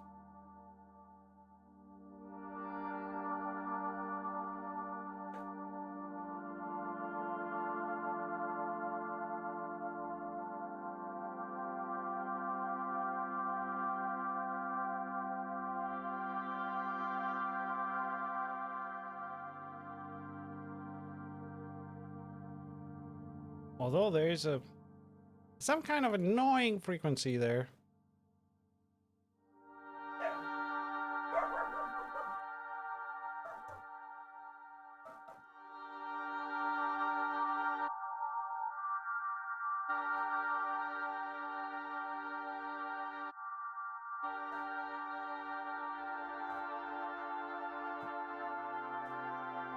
Yeah, that one sounds good. I like that. So, tempo. What tempo do we do? We have 110, 90.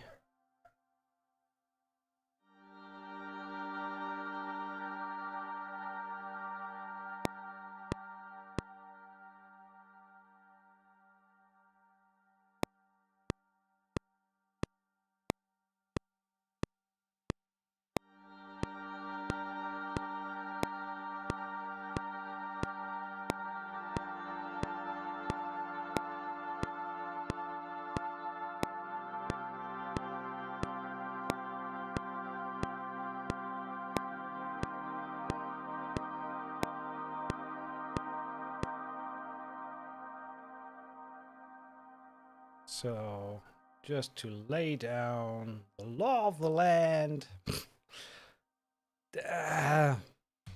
Chords. Chords, chords, chords.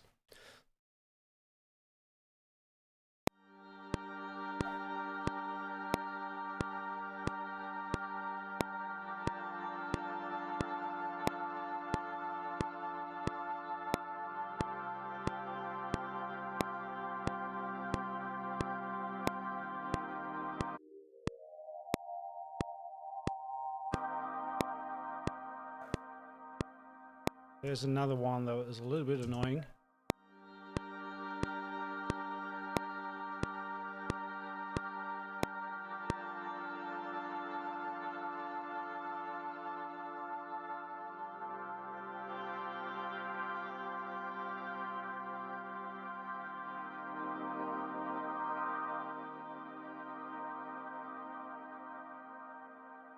Overall, that range, and maybe give a little bit of a high shelf bump.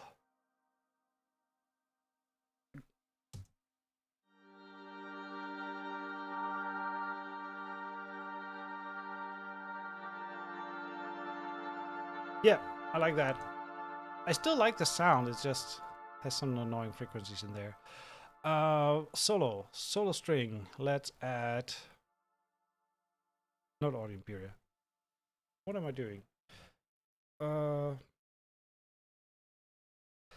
That is emotional violin. Let's do this. Duplicate this guy. Ooh, no expression map. Okay, that's good. Delete this. Performance samples.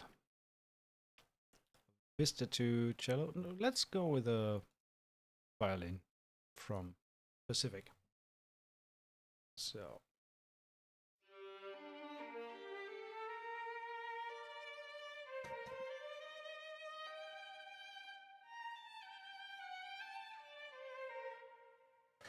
C3 Drox, sorry if I botched your name there. That is a good question. Initially, yes. I just don't have the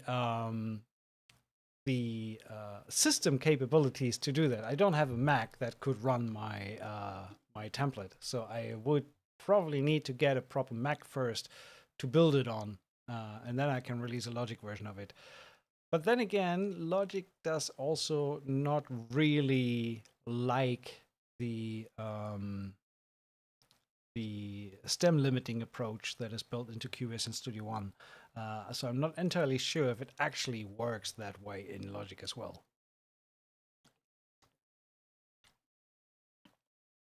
But even without the stem limiting, it might be an interesting approach to have that type of template for Logic as well. But currently, I cannot tell you when because I have no idea.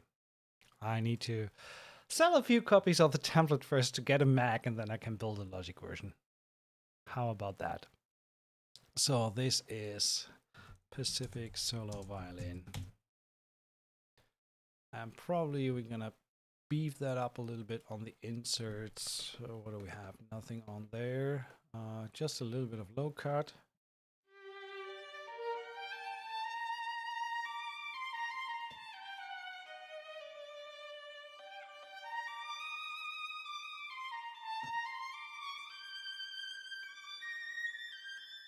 I mean, I do dip a little bit of the highs here. Favorite as ever for strings, highs. My favorite. 12K, 12K, 4 dB. I love the API.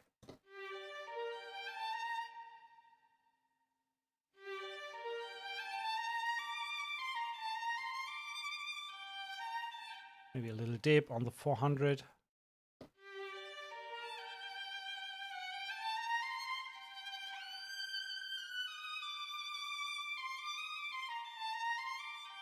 Flowsy, I'm still on the Complete Control MK2. So the prior version to the current Native Instruments model. I don't have the MK3 yet. Want to get it at some point, but right now mine is still running fine, so no need to chunk out $1,200 for a new keyboard. The one that I have is running fine. So unless that breaks at some point, I'm gonna keep going with that one. So adding a little bit of more reverb.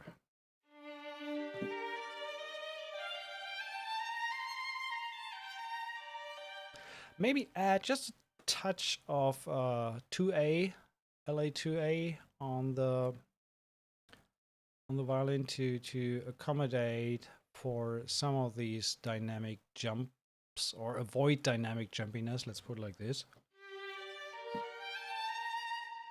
I mean, don't want to squash it like that.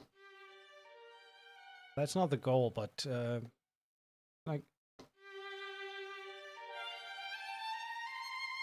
give a little bit more consistency into the performance. I love compression for that.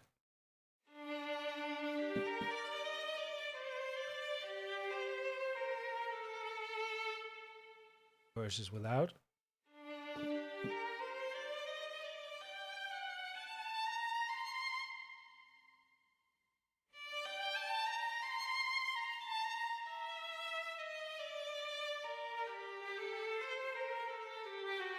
I mean, we are a little louder than we are going in, but it's fine. We overall get a little bit more volume because of the compression.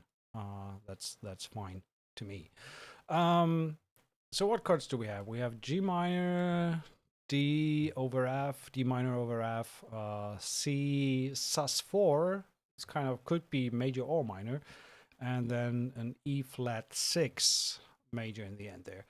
So let's add. Put a little bit of pulse underneath. I got something new, something nice and shiny. I got something nice and shiny I need to show you. Holy cow, that was a nice purchase. It's called, where is it? Here we go. The Legend HZ. Brand new from Synapse Audio. Holy cow, this thing sounds amazing. Haven't really had much time to play around with it, but what I did, oh wow, it's fun. Unless you do have a ridiculous EQ on top of that.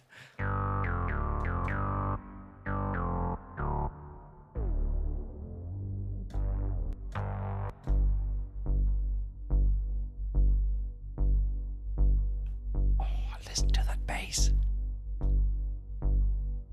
So I'm gonna send that to my synth bass.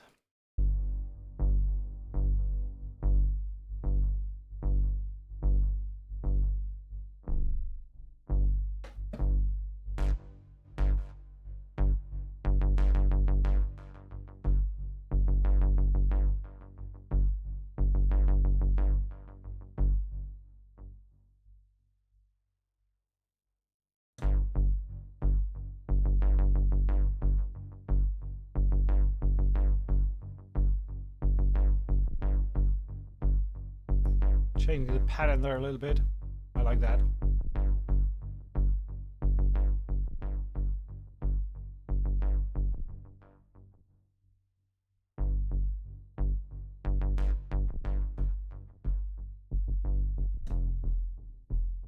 Okay, let's record that underneath, just a little bass.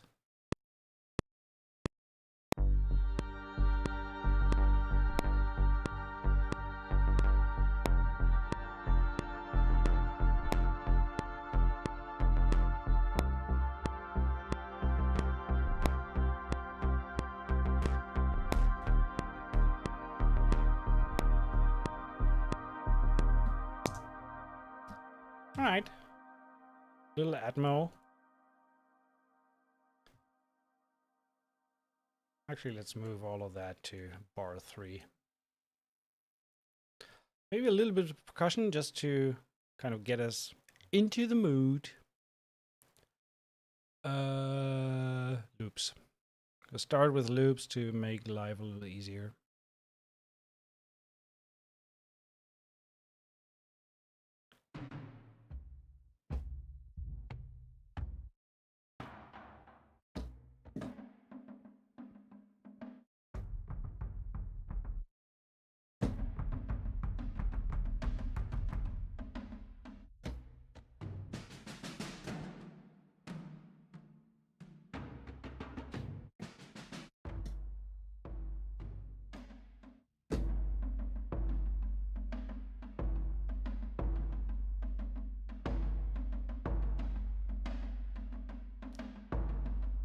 Okay, start with that. Sounds good.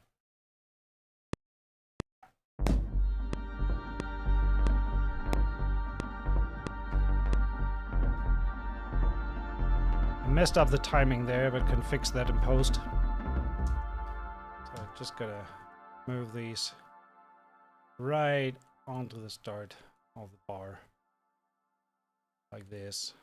I turned the filter down a little so they are not slamming in our faces.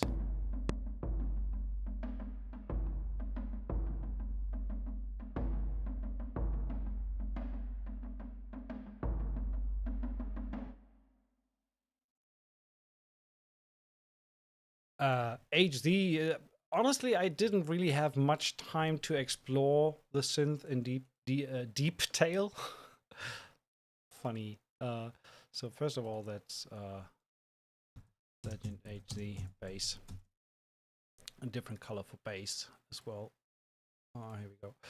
So there is just so much stuff. The ARPs are amazing and all that kind of stuff. So probably gonna dive deeper into that as well. The leads, there's really good stuff in there, and I already saw offerings for preset banks from third parties. This thing has been out for 2 weeks, and then people already were starting to sell presets. As you know, I'm not a big of a synth programmer myself.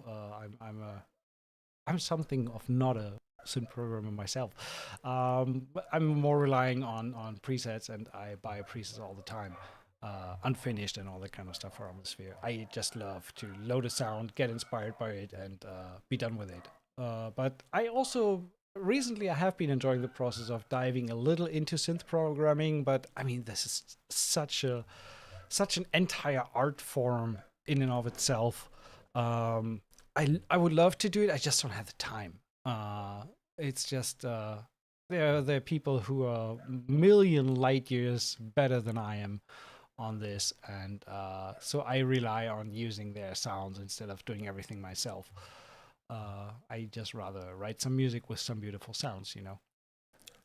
Anyway, but there's so good stuff in here. Some of these pads.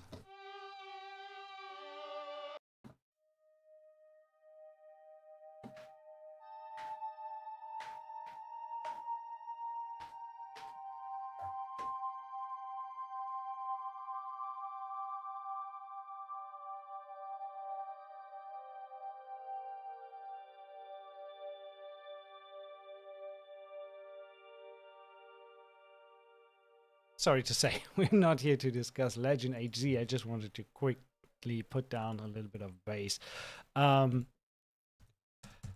let's move that there and save that for future usage.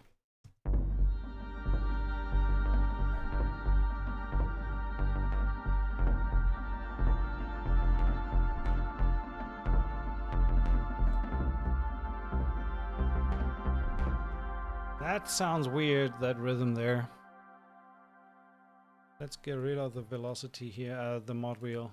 Put that all the way up. Oh, that bass. Oh, yeah. Okay.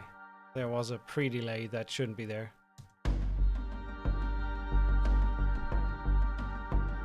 But the percussion also sounds better with mod wheel all the way up. And let's add some high stuff there.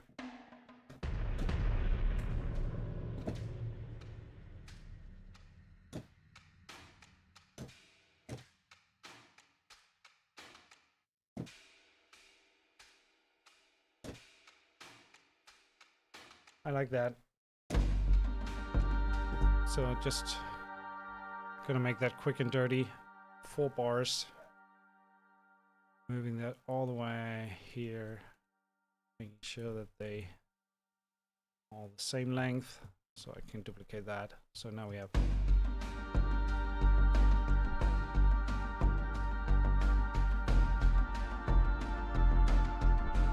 All right, let's add a few and turn maybe Omnisphere down a little. It's a little loud. Pacific, no, flute shorts. Flute shorts, violin.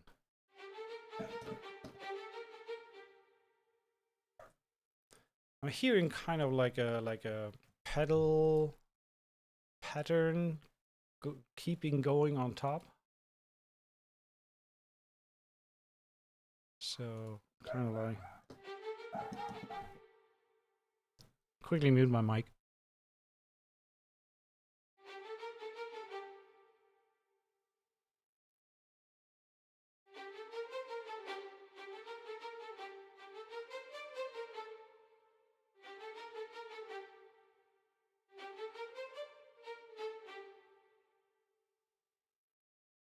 Just give me one quick second.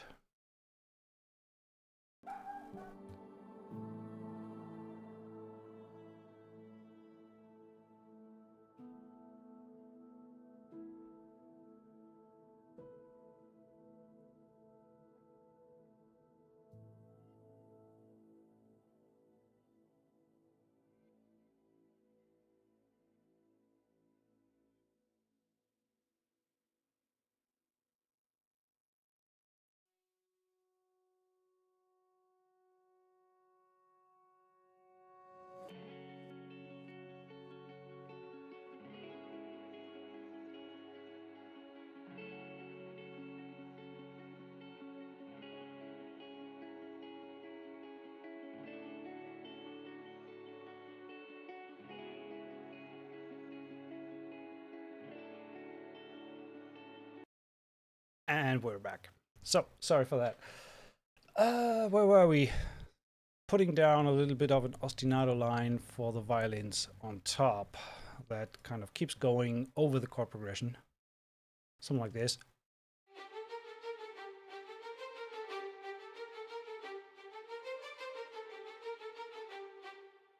So, duplicate that. Quickly look at the velocity. I want to keep that very consistent overall. And we have 4 different bars till there. So let's see.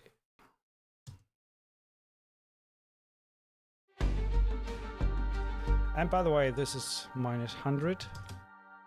As you can see on the interface here, playback offset -100. So make sure that this is in time.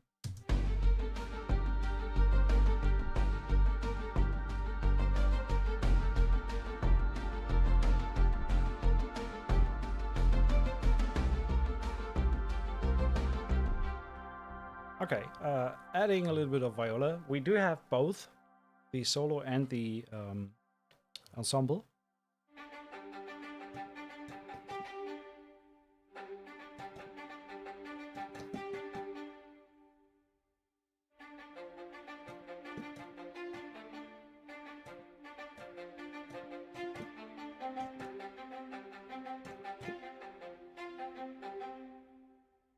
No.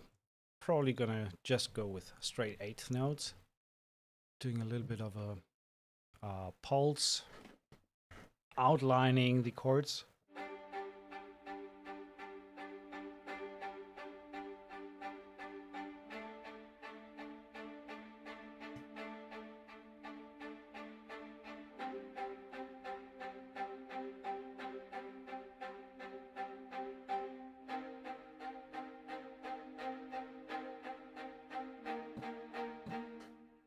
Kind of like that. Just basically root in 5th or 5th and octave. And also make sure that these are -100. So they're together.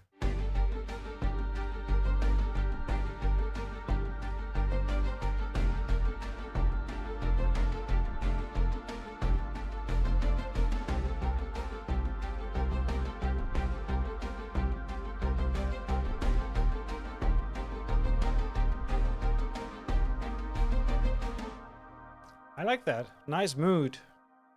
Mood bad, that's what I would call that.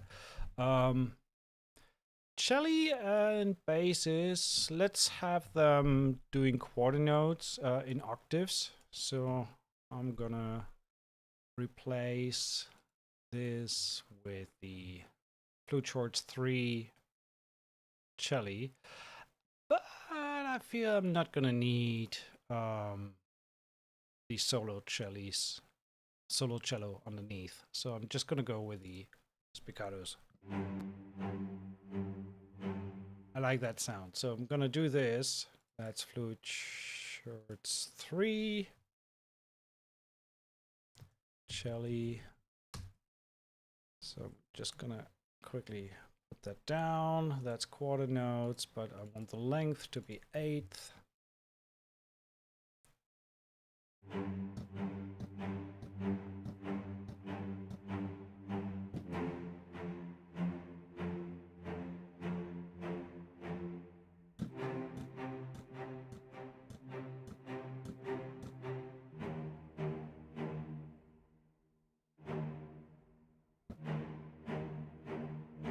Few inconsistencies here and there with the volume. Just randomly kind of fixing that. I want that to be roughly all the same ballpark. So that's -100 again. So I'm gonna duplicate that either in the same octave or an octave lower with the flute shorts 3 basses. For whatever reason, this is not contact 7. But it is now. So flute performance samples, flute shorts 3 basses. 5 basses.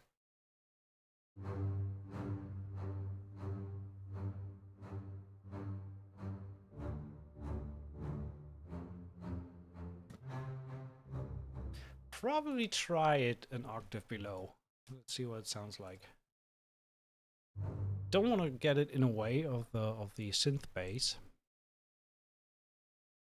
So probably gonna move the volume down a little.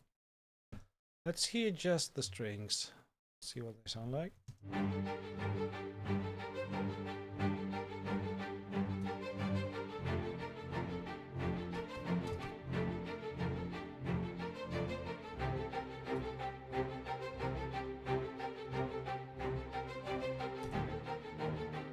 that might have been a little bit too quiet. So bring these up a little again.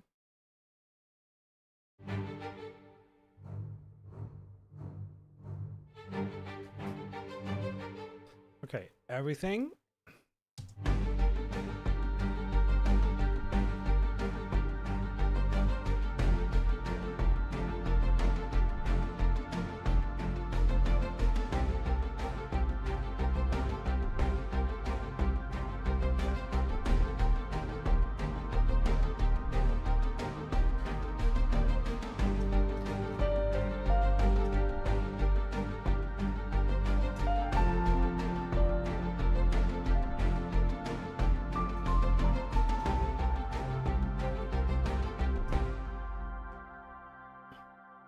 Okay, gonna address a few things here and there. Maybe bring in Vista spiccato. Like that. Something like this, a little bit of a high.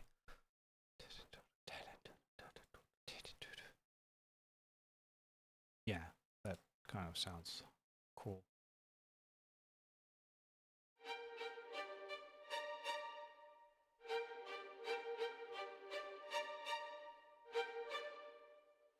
So, yeah, and oh, that should have been 16th notes. My bad. So, duplicate that, and then we just change the notes to whatever we need.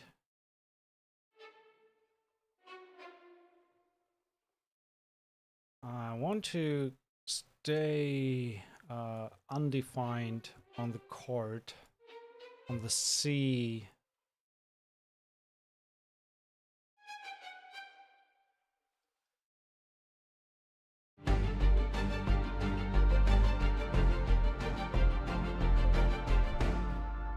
Like that. And then we do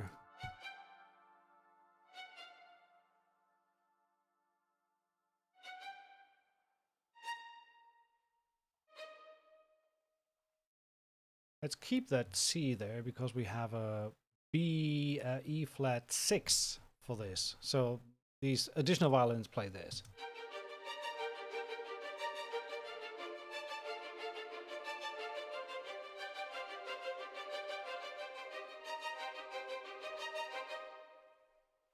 I think that sounds rather nice. Just the strings.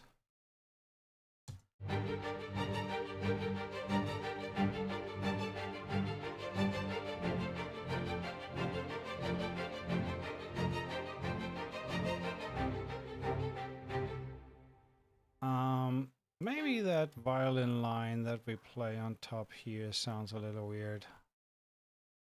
Why is that? Why does it sound weird? We're gonna change that ostinato pattern on the 4th bar, on the 4th chord, to do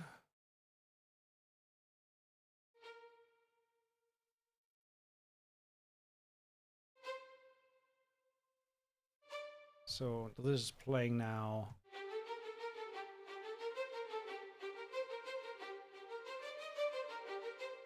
And yeah, my bad.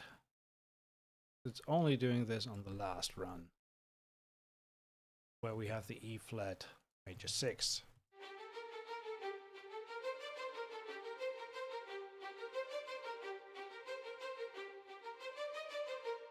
I think that sounds nicer, first of all, within the chord, and then also nicer with the ostinato that we're bringing in from the second violins here, Pacific violins.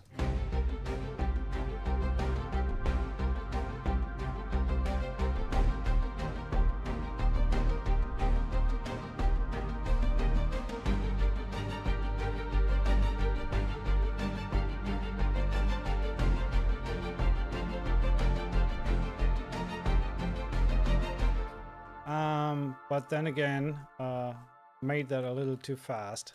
That is honestly should be there. Then this should be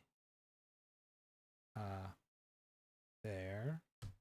And this should be there. Because these are all double the length. I accidentally duplicated the track. So, should be like this.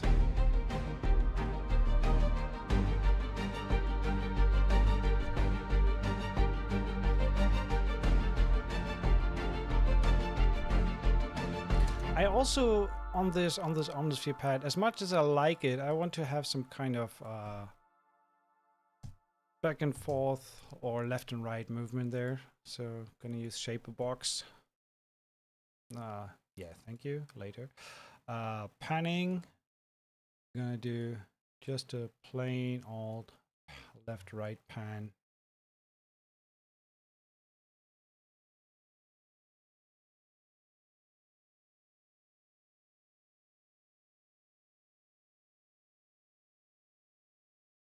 And probably gonna do like 3 bars, which I cannot do. Can only do 4 bars. But I can say I don't want to sync it, but I want to have that like a little bit left to right movement.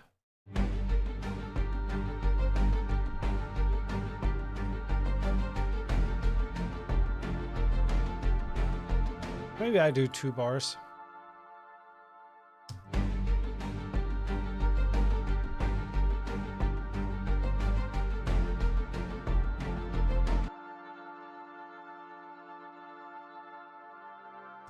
Maybe we can add a little bit of a tremolo effect. Sidechain rhythm. So, but just very subtle.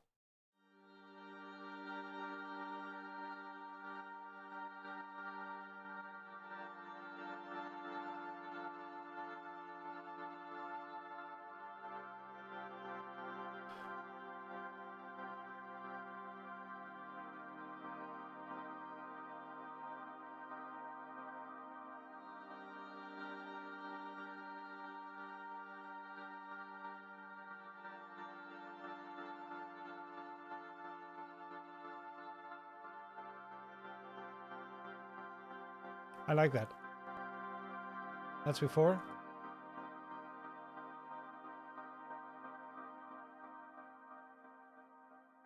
Cool. So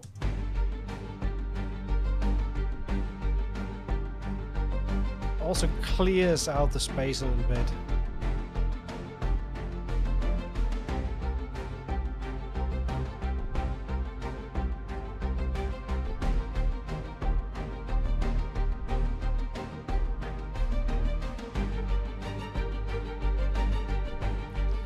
Okay, gonna duplicate this. We need something similar to Armageddon. I'm gonna use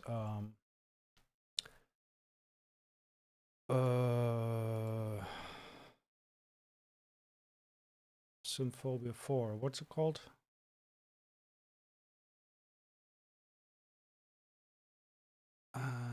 Pandora. There we go. I forgot the name. Pandora cinematic drums, basically. I'm gonna do 6 beats.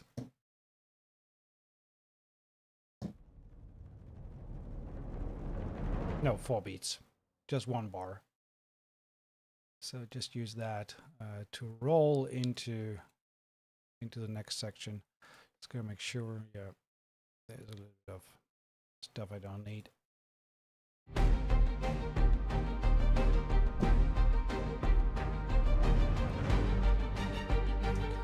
So yeah, a little bit of a transition. It's very quiet, to be honest. I don't know why. I know why. That's why. So.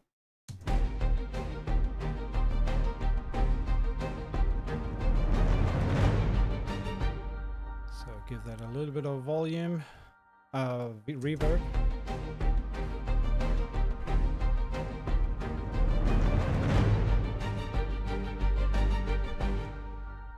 Maybe we can already introduce a little bit of solo violin on top of that.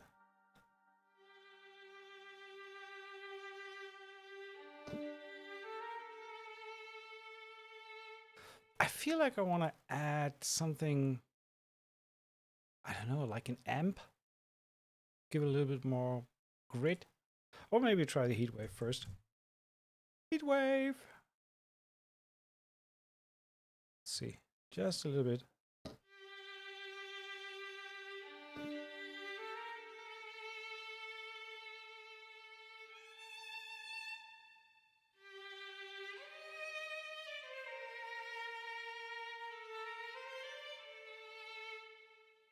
Maybe a little bit of delay gives it also some more artificialness.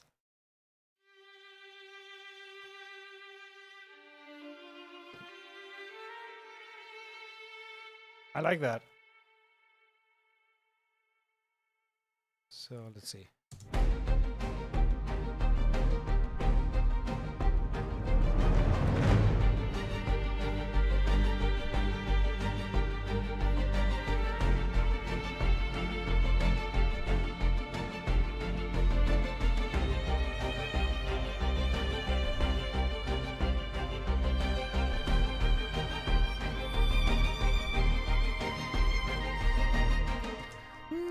Kind of, but not really. So let's make it a little more intentional, not as wildly jumping around the idiomatic scale. So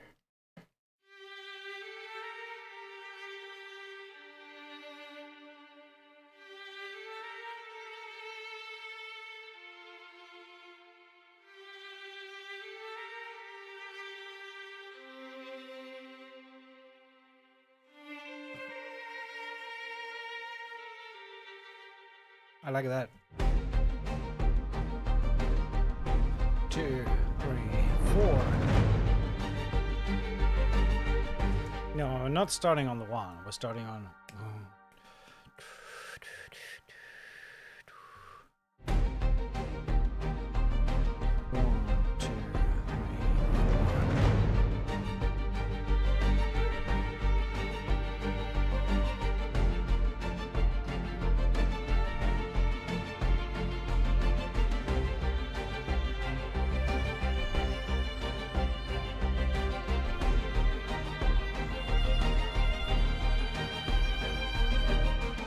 Okay, yeah, getting there, getting there.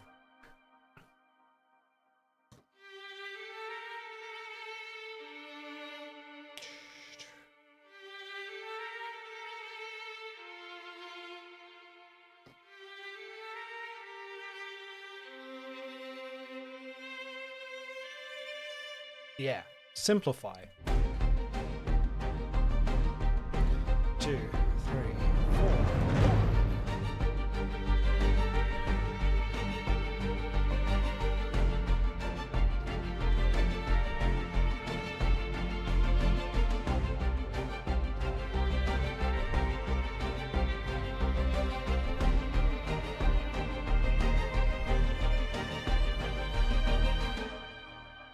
I like that. Kind of going into the right direction. Nope. 8 notes. And also move all of that a little there. So that has minus 180 to be on time, I think. Yeah, minus 180.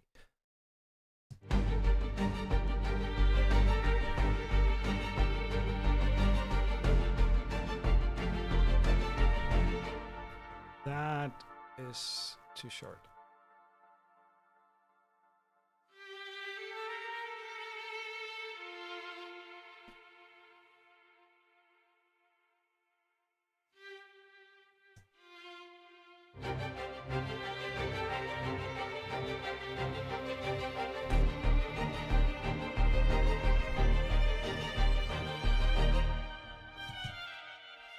I like that better.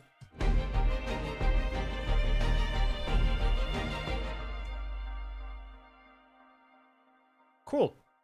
That's cool. We're gonna cut that right where it begins. Duplicate that. Duplicate that. Duplicate that. Duplicate that. Duplicate that. And then I'm gonna duplicate the solo string with Vista. I feel that the Vista violin might be perfect to add the same line. Let's try.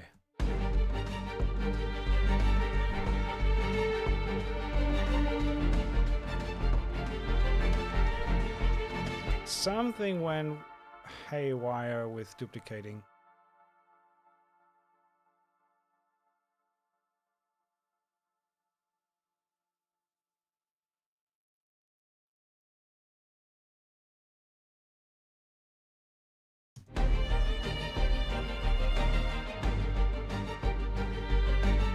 That's better.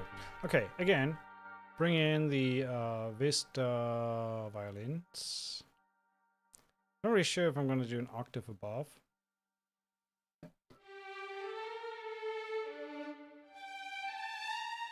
Maybe I put the solo violin an octave higher. Let's see.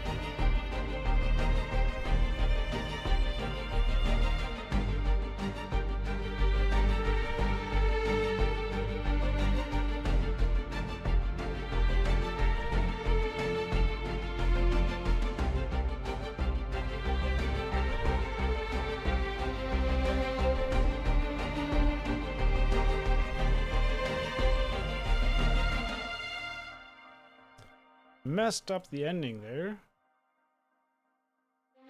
That's correct. Oh, I went high to the C. Okay, that makes more sense. Quantize, and maybe we try to move the solo violin an octave higher.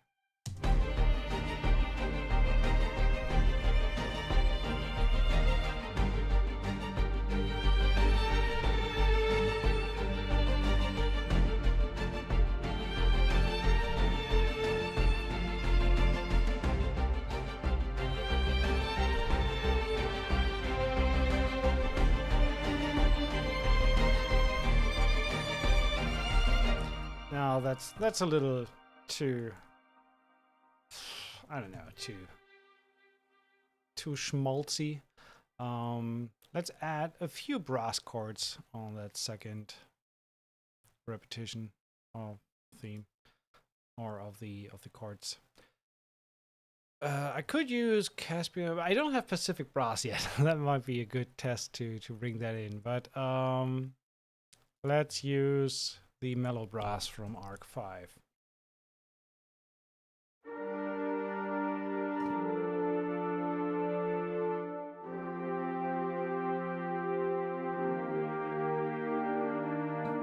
So I'm gonna do the mod wheel afterwards. I'll record the chords first.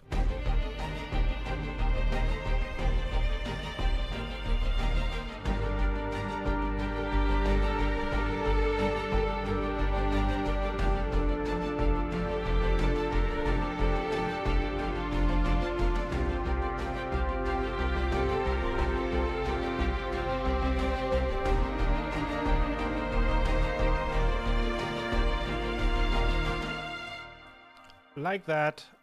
The only thing is I do have that major 7 on the E flat, D sharp, so I'm probably gonna have to do this. So let's record some mod wheel.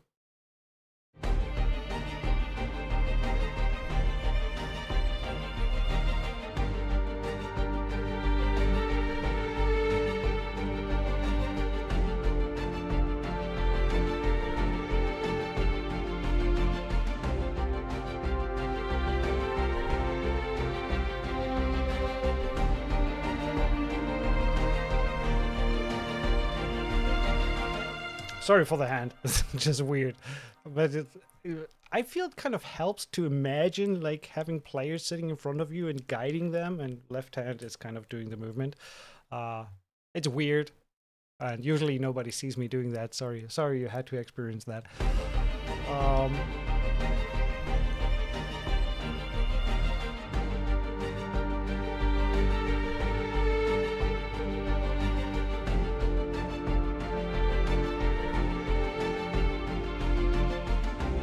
I also feel that we could intensify the drums a little bit. So gonna, yeah, maybe some taiko.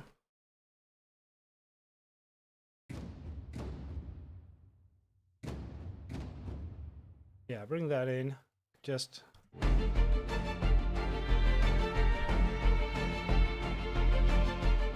oh, way here, back here.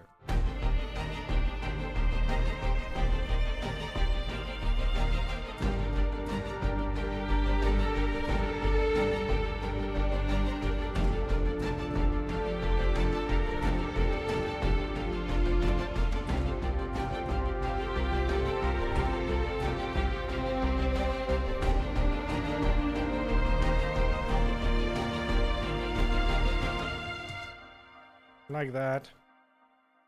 I did hard quantize that. That's not intended. Soft quantize. Just a little bit. So I want to keep a little bit of the performance in there. And this is, by the way, this is Pandora. Pandora cinematic drums.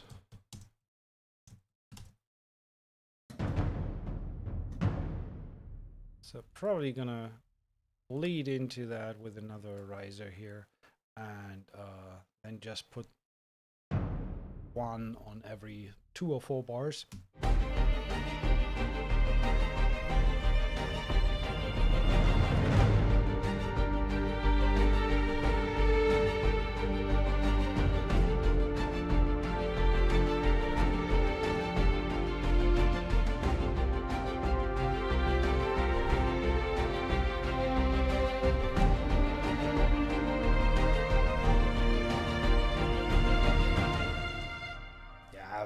Very basic stuff, but might work.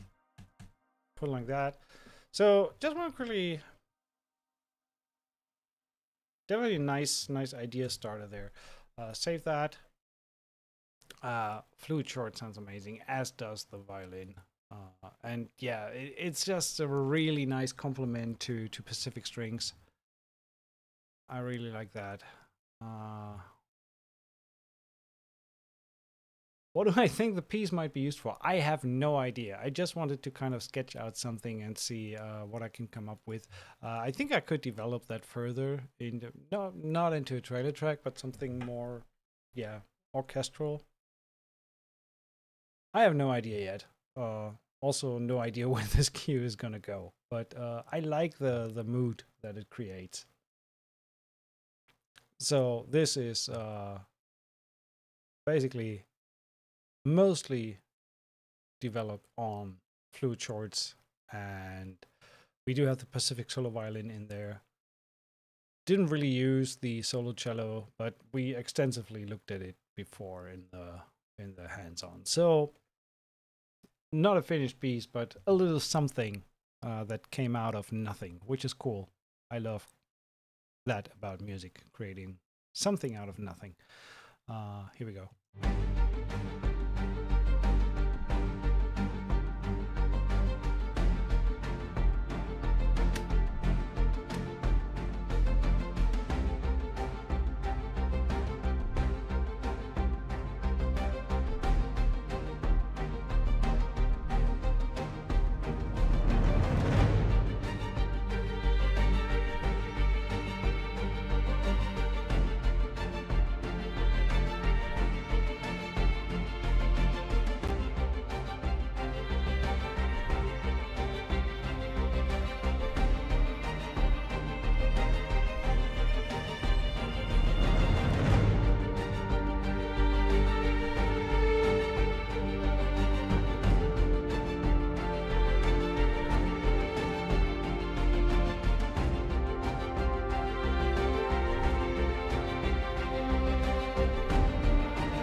Yeah, definitely cool mood pad.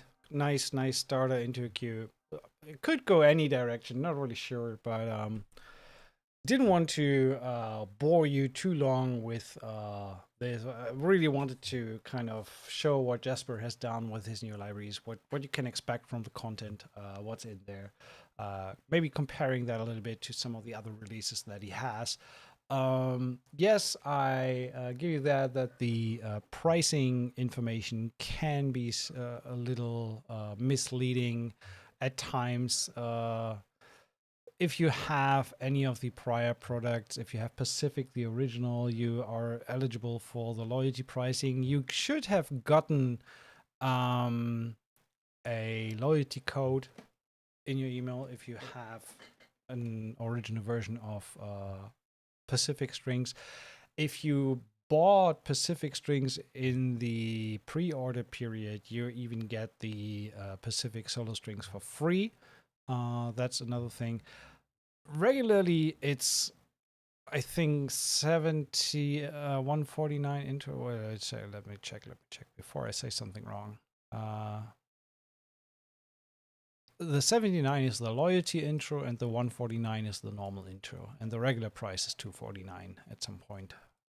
So yeah, worst case scenario, get into loyalty is explained here under the loyalty tab.